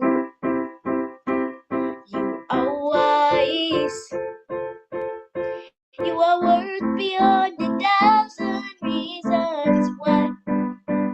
And you can't be perfect, baby, 'cause nobody's perfect, darling. And no, no, no, there's nobody in the world like you. What do you do when you can't let go? What do you say when you just don't know how you feel?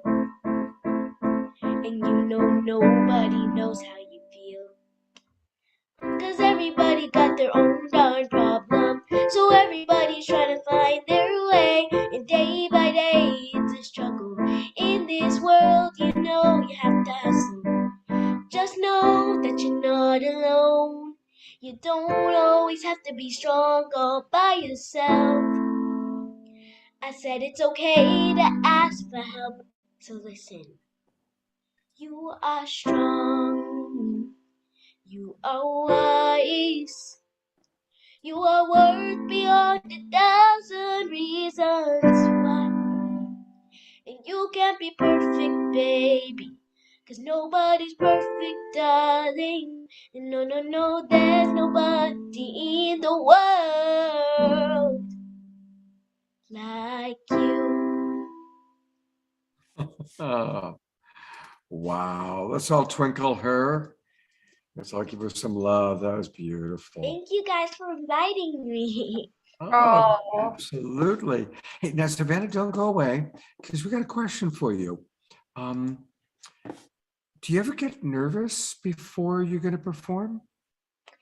No, but one time I had this audition and I really wanted the lead role, but I didn't get it. I got an ensemble, but went more more roles, and I just like practiced and I got over my fear. So the way you get over your fear, because this we're learning from you right now, you get over your fear by just practicing and trusting in your natural talent. Yes. And do you worry about what people are going to think, or if they're going to judge you, or you just trust your talent? Yeah. Wow. Isn't that a great teaching for all of us, huh? Right? To not worry about what other people are going to think or say, but just trust our offering to the world. That's beautiful. Beautiful, Savannah. Thank you so much. And I was just putting in the chat, I love the synchronicities and serendipities of how appropriate that song was that you just shared, that we are wise and we are strong. And it is so true, because some days, I don't know if you're there yet, Savannah, but as an adult 41-year-old woman, some days you just want to curl up in a ball in bed and be like, not today, you know?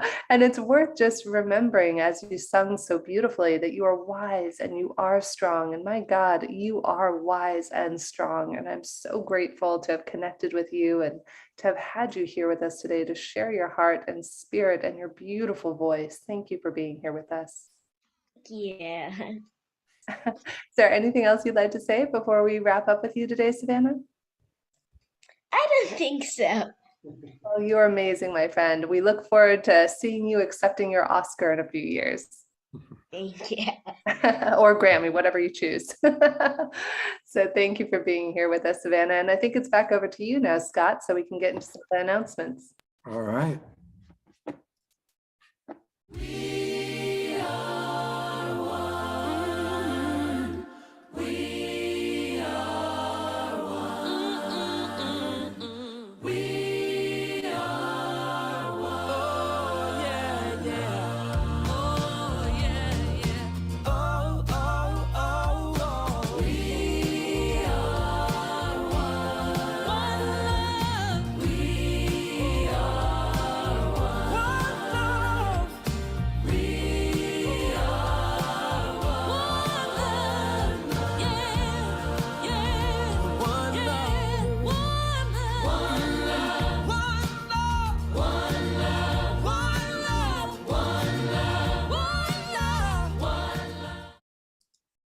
Hey, everybody. Well, yeah, we've got quite a few announcements. First off, again, if you haven't filled out the survey for Sedona, please fill it out. my partner that I'm working with on that retreat with Tangela, we looked at all the surveys today, and it really helped us to shape and make the decision to do this. So please fill that out one more time. I'll put it in the chat box. And I want to let people know that I am going to be leading another master class. Some of the people who are on the show tonight or in our audience took this. And this is my absolute master class where I teach the best tools of relationship, understanding, compassionate communication, emotional intelligence. And I've decided to do another course. It's 12 weeks. There'll be a bonus class for people who sign up early on September 17. And there's a special early bird discount. So if you register now, you can get the early bird price. And we go deep. It's a beautiful group of people.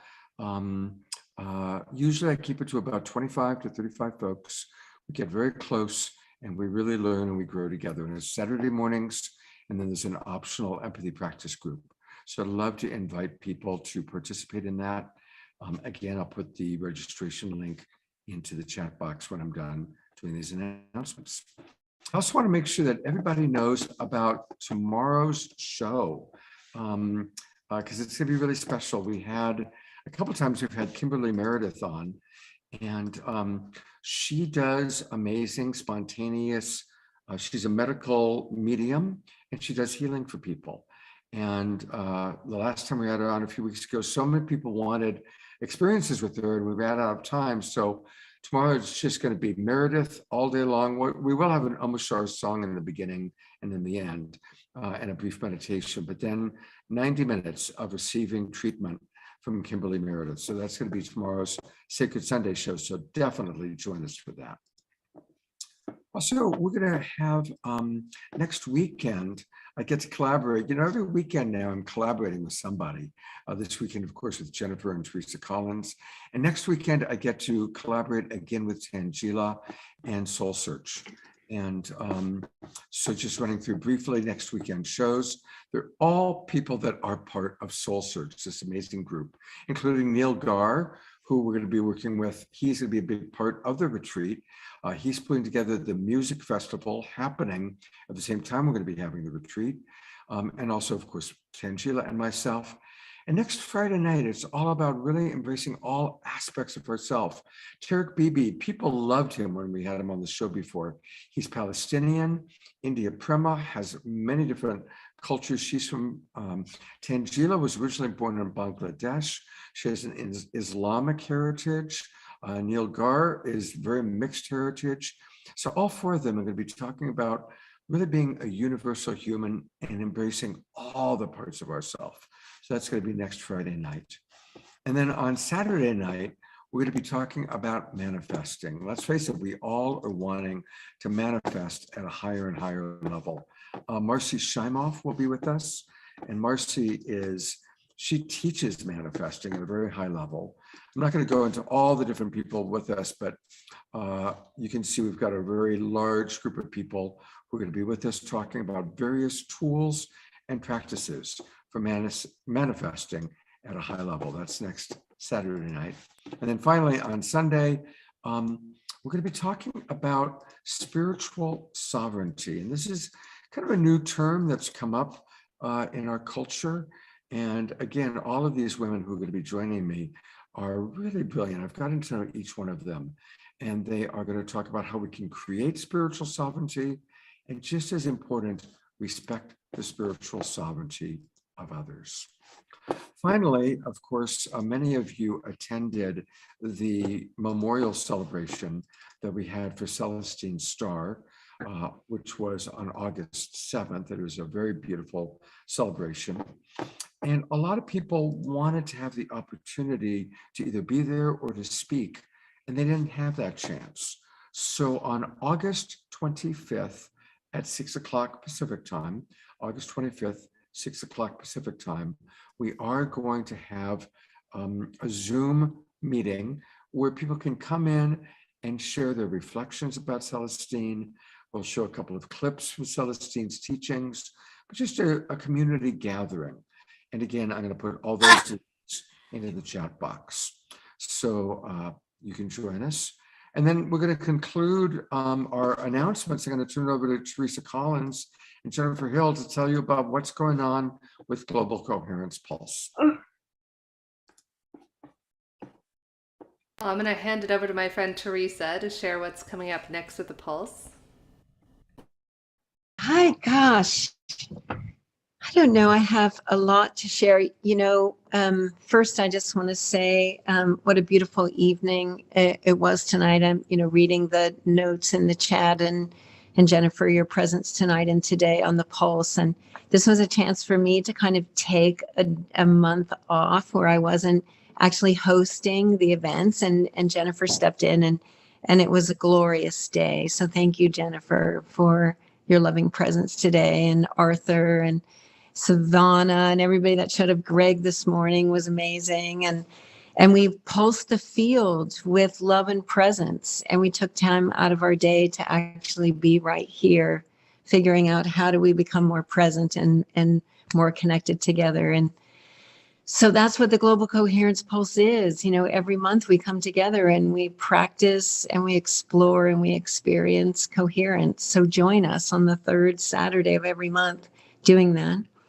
And also the Global Coherence Pulse is participating, like Scott is, and Awakened World and many other organizations, Unitive Narrative, are participating in an initiative called Peace Through Unity. And it started with World Unity Week, and it's moving through Peace Week. And we challenged ourselves, like, what could we do in 99 days to demonstrate peace through unity towards a thriving world for all? And you can go on that website and you can sign up for free, and you can join the connection field where you'll find the Pulse and the Islands of Coherence and things that we're doing and demonstrating. Scott Catamas also in the Awakened World. And maybe think about, when you're in there, what am I doing right now in my life that's contributing towards greater peace through unity? And I think it starts right inside each of us. And if we can pause and be present there and cultivate our capacity to stay there in the face of things like you faced today, Jennifer, then I think we're contributing the most essential thing we can do on the planet. So I'm grateful to have this opportunity to co-host with you, Scott, and make it easy for you on these days. And Jennifer, to just have your shining presence today. It's just been a gift for me. It's like a little birthday gift. Happy birthday, my beautiful and incredible friend. Happy birthday to you. Happy birthday to Greg Papanya, who definitely checked out the Pulse and his music earlier. And happy birthday to Cornflower. We have so many wonderful August Yes. in the house. So deep There's breath. Cornflower. Let me put it on. There you go. Birthday love, birthday love. Should we sing everybody happy birthday? How do you feel about that, Scott? Should we have people unmute and Sure. sing Let's do it. All right. So we're gonna go ahead and lead. Ready? I don't know if any of our singers are still on here. So Yeah, we can do it. For us, a little birthday background music. Happy birthday to you. Happy birthday to you. Happy birthday, our souls. Happy birthday to you. Well, sure. Well, it's really hard when everybody is doing it at once, but I see that Savannah is with us. Savannah, would you be willing to sing happy birthday, and we'll just drop in and listen to your birthday song? Sure. Yay. Happy birthday to you. Happy birthday to you. Happy birthday, dear Cornflower. Happy birthday to you. Oh, there's Teresa. Hip, hip. Hooray. Hip, hip. Hooray. Hooray. Hip, hip. Hooray. Thank you, Savannah. Thanks for jumping in. beautiful. When I saw you were there, I thought she can do it for us. Thank you so much. That was amazing. Thank you, Savannah. Birthday love for all. All right. Well, we're almost to the wrap. I'm going to turn it over to Brother Omashar to conclude our evening. And thank you again, Jennifer, Teresa, Savannah, Cornflower, Jason, all of our wonderful guests. And take it away, Omashar. Wow, I'm humbled by tonight. I just learn so much every time I tune into the Global Peace Tribe. I'm so grateful tonight. So many takeaways. I'm going to be dreaming at the highest vibration imaginable. And one thing Jason said is discernment. It's so important, discernment right now. We're in this mental effluvia of everything that's happening in the world. And for me to discern what is mine and what is not is so important. And so without any further ado, I'm going to play a song called The Wonderful and the New. And so here we go. And thank you, Savannah. What an inspiration you are.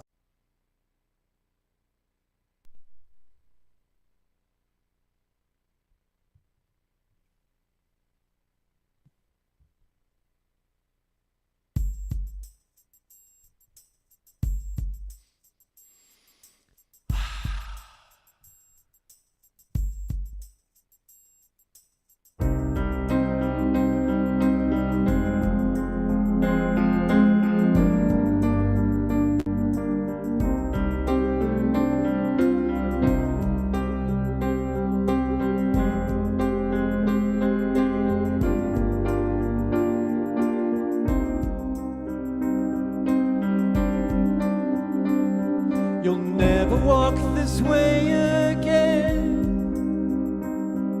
Lay down all your guards. Your loving hearts will lead the way. The door is open. The wonderful and the new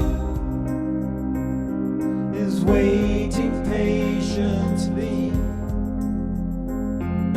Take the step and you will see all you've been dreaming. Now is the time you've been waiting for so long. I've been holding you through all ages, knowing I'd be with you once again.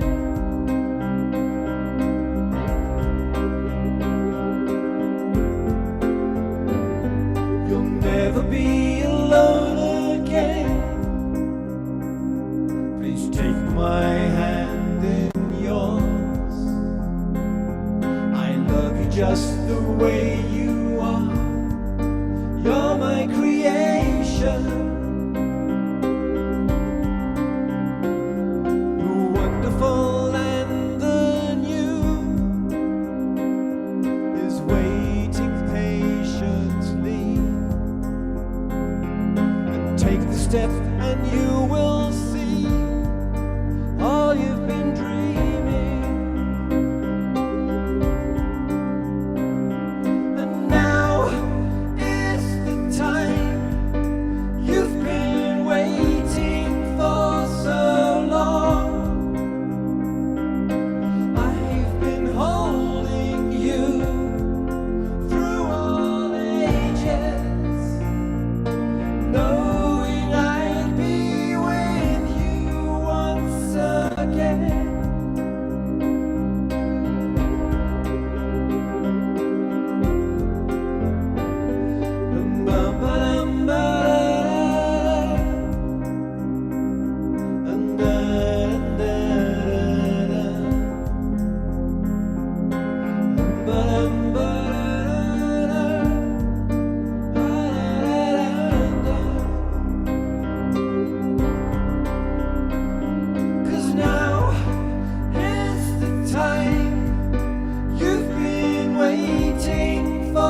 Thank you, beautiful brother Omashar. Thank you again, Jennifer, for co-hosting. Looking forward to co-hosting with you again in a month, and it'll be Peace Week. So I know you've got a really special Peace Week show beginning to come together. We'll have Gary Milken and Jude Curvin. So that'll be fun. Thank you, Omashar. Omashar will be playing music tomorrow morning for our Sacred Sunday show. Come get your healing from King Meredith. And thank you, everybody, for being with us. Have a beautiful, beautiful evening. And I want to say a special hello to those watching the recording. More and more people are watching the recordings on our YouTube channel or on Unify. So whether you're watching live or the replay, blessings, maximum